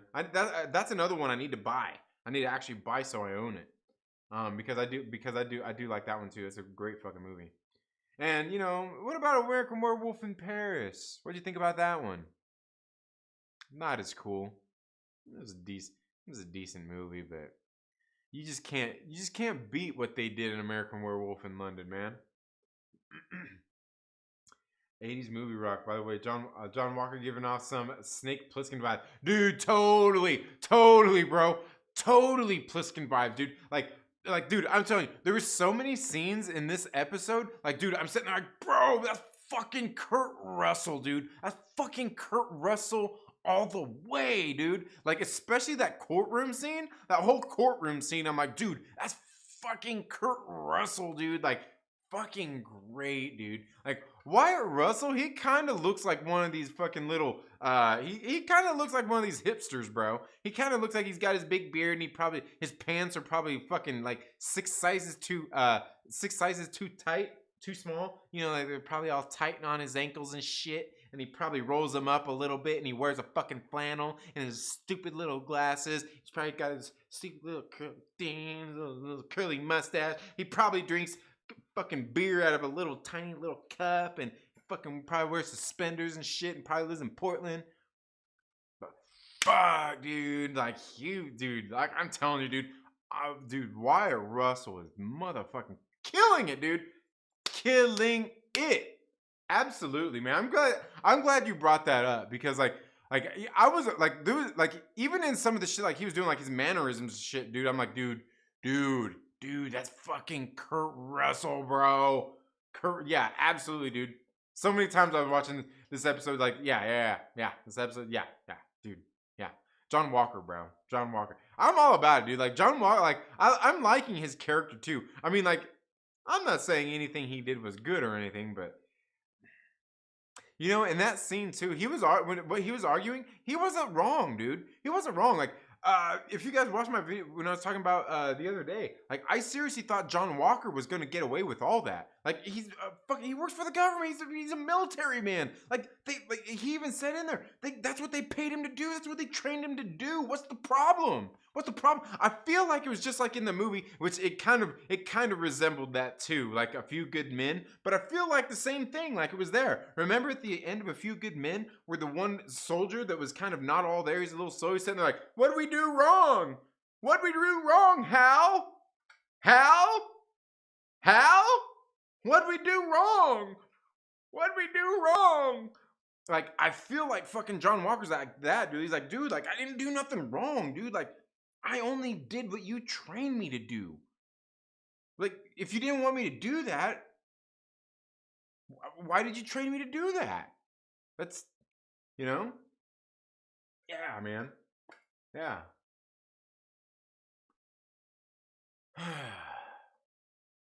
But that's the thing, though. Like, but, through everything they're doing throughout the series is to show you the huge differences between like John Walker, regular dude, and fucking Steve Rogers, and how Sam Wilson is kind of stepping into that role too. You know, he has that same kind of vibe to him. I think he's been really good though. Yeah, it's been great, man. It's been great. And dude, and the other shit I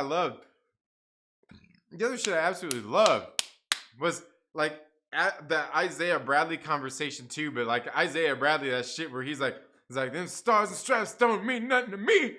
I'm like, fuck yeah, dude. Like, hell yeah, dude. Like I said in the video, fucking nationalism's weird, bro. Nationalism's weird, dude. Like, look, I get it.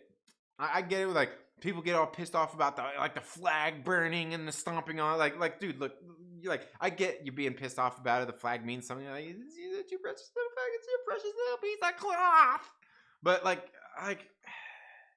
I get how you feel that way about it. But like, it's fucking weird, bro. Like, you're gonna be mad because somebody bought some shit and they're being a fucking idiot and lighting their own shit on fire. You're gonna be mad because fucking Colin Kaepernick fucking takes a knee during your special little song. And like, it's fucking weird, dude. It's fucking weird, man. Like, nationalism is fucking weird. And like I said, I love America. I love living in America. I can't really think of anywhere I'd want to fucking live otherwise than, in America. But like, nationalism's weird, bro. Like, if you're like burning a flag and all that shit, I'm not gonna go beat your ass, and I'm not gonna go up there and do all that stuff. Remember that FedEx driver? Wasn't that FedEx driver that went up there with that one flag and he fucking beat that dude up and he fucking took it? And yeah, like, I'm not gonna do all that. Like, it's your shit. I could care fucking less. It's just weird though. Like, people get all worked up about that shit. Like, dude, I can easily love America and love living here and look at somebody burning a flag and be like, fuck that guy, dude. He's fucking stupid. Like, here, like, why don't you just take your money and burn it? Like, instead of wasting your time going to the store to buy the flag so you can burn it, just save all the time. Take the $25 that you were going to use, however much you pay for it, just burn it instead, right? I mean, that I might be willing to beat you up over a little bit more, but even then, I'm like, I'm probably not messing with it because you're an idiot that's literally just like burning money. anyway. Yeah, anyway, it's weird. The Thing with Kurt Russell, dude, I haven't watched that in forever, dude. The American Werewolf in Paris never happened. Oh man, perfect blend of comedy and horror. Yeah. Parker is in the building. What is up? The Thing is my all-time favorite horror movie. Yeah, it's a good one. I haven't seen it in a while. My skinny jeans, rock a pair of Jinkos, extra baggy. Yeah. John Walker gave his A Few Good Men speech. Yeah, he did too. Man. It was great. And he was good and intense in that scene, man. It was, Kurt Russell all the way. I think The Strangers was a good humor horror movie. I know I've seen The Strangers. It's been a while. I think I seen it like when it first came out. It was a decent one. If I remember it. Color Out of Space is the best horror movie in recent years. Oh, is that's that Nicolas Cage one, right? I still haven't watched that one either, and I need to. I need to watch that one. I'd be more mad about books burning over flags. You probably understand. Oh yeah, absolutely. Um, I have to give a shout out to Nightmare on Elm Street. Yeah, great stuff, man. Nightmare on Elm Street, good stuff. Part 3, the best one. What was part 3? Was that the Dream? Was that the Dream Chasers? Dream Chase? The Dream Weavers? The Dream? Is that what it was? The Dream Weavers? Dream? Dreamscape? Dreamscape? Video Drone? Dream Warriors? Yeah, I can't remember. Can't remember. It's been a while since I watched those. It's been a while since I watched those. And you know, like those are movies like I grew up on. You know what I mean? Like nowadays that I'm like now I'm an adult, and even as much as I love those movies, I like there's still kind of like those movies. Like I almost feel like, do I even need to watch them again? Like I almost feel like if I watch them now, like they're probably not even as good, and I'm gonna watch them and be like, oh man. But to be honest with you, a lot of those old horror movies that I've gone back and watched, I haven't been disappointed in. So maybe I just need to go buy them and stop being a bitch. Freddy Krueger, Jason, and Michael. Ooh, Jason better than Michael.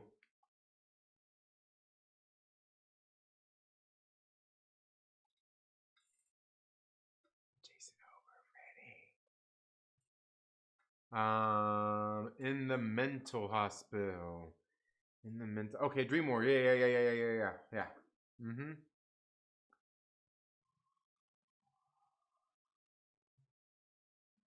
You guys can't hear that, can you? Somebody, I can hear the people. They're down at the corner of the street. Not the street here, but like there's kind of a more main street here. They're down there fucking spinning out.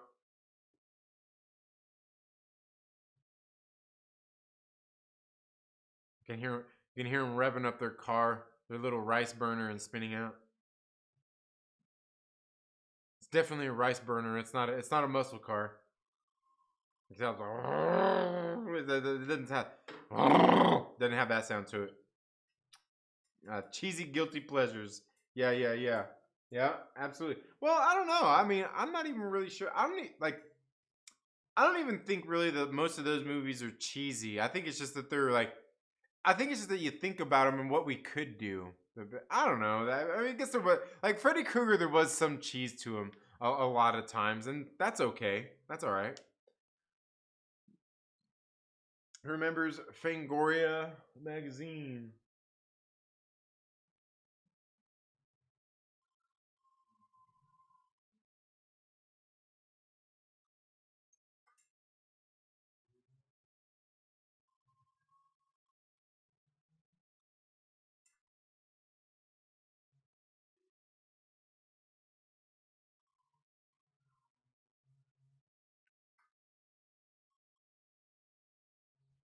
Got that from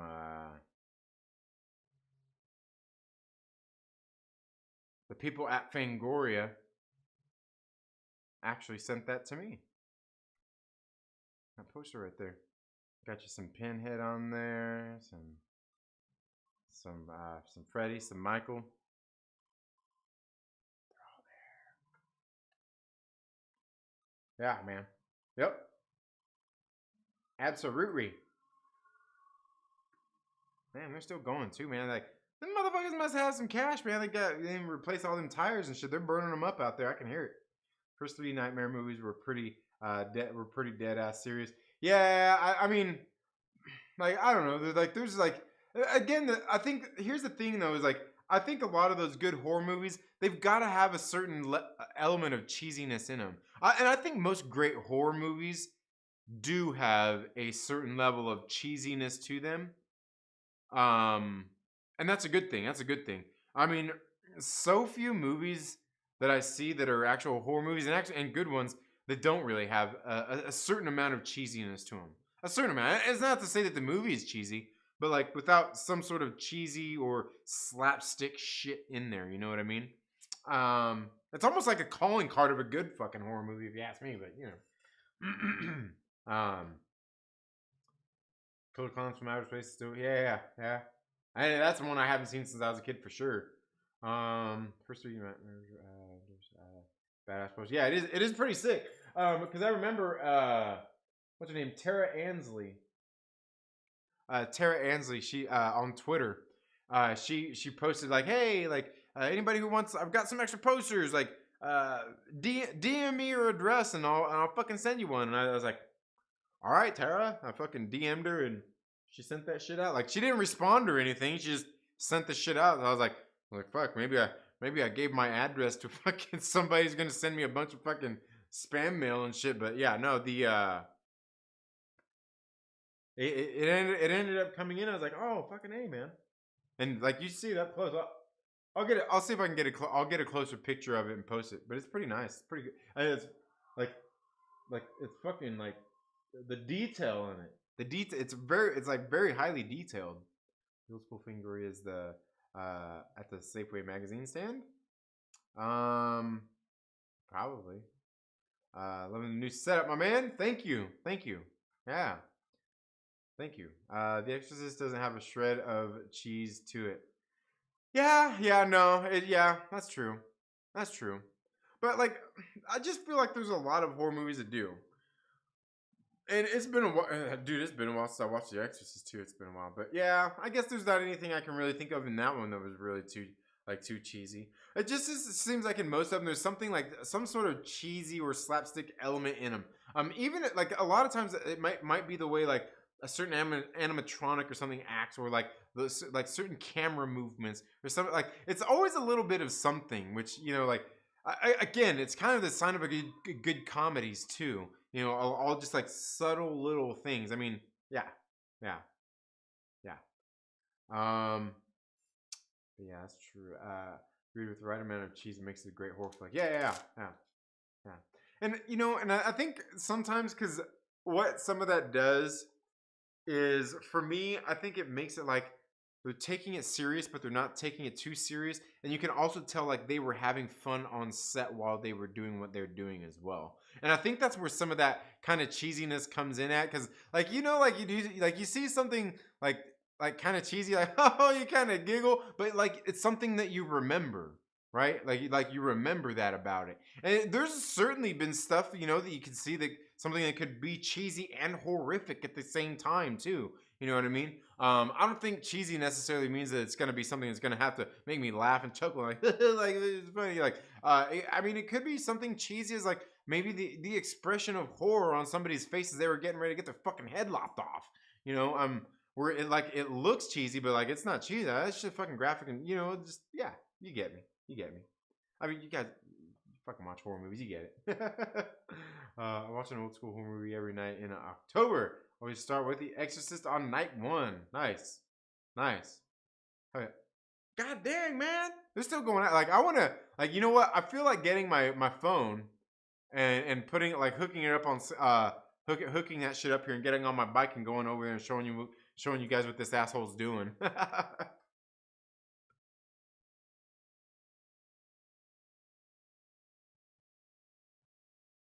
Yeah, they're still out there going at it. Man. Burning that rubber. But anyway, guys, 10:30. Probably gonna call it a night. It's already, dude. It's been 2.5 hours already. Jesus Christ, man. Can't believe it's been 2.5 hours. Man, maybe old dickhead was right earlier. Maybe I am methed out. Who was that dumb motherfucker anyway? Dude, that shit was funny. Like meth. I don't fucking do meth. That's just nasty. David Mendez. There you are, David Mendez, you little son of a bitch. Fucking coming for you, David Mendez. I'm gonna screen cap your shit. We're gonna go fucking find you. We're gonna go Facebook stalk your ass. We're gonna go Facebook stalk your ass, you son of a bitch. You fucking done trolled the wrong live chat. We're gonna go find you and we're gonna make fun of your, I don't know, we're gonna make fun of your meth smoking ass. They must have saw the new Fast and Furious trailer. Oh why? What was the new Fast? I missed it. Oh, you mean yeah?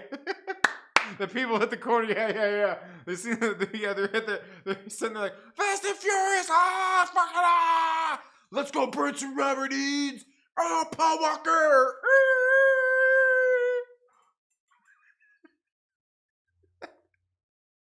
Oh man, no, you know I know I'm being kind of mean, but you know where I live at, like well, you probably know Obi-Wan. You're probably not too far if you're here in Southern California too.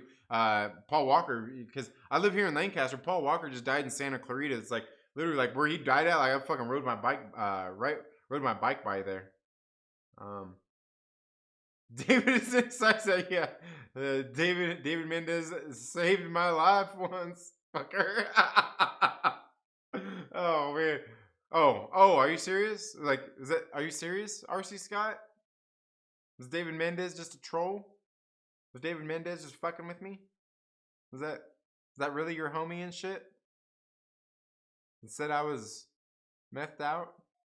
And I started busting his balls. He probably left. He's probably like, man, this guy called me a son of a bitch for saying it looks like he's on meth. God damn, get a grip, dude. Are you on fucking meth? Fucking calm down, bro. Calm down. Oh man. Now if he watches it, probably man, this motherfucker is methed out, isn't he?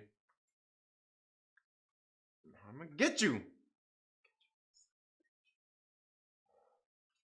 You're supposed to yell Paul Walker right before.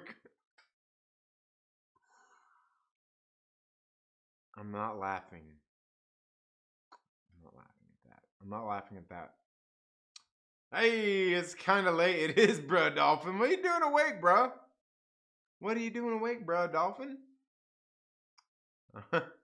No, I don't know the meth head. No, he's not. No, he's not a meth head. He called me the meth head.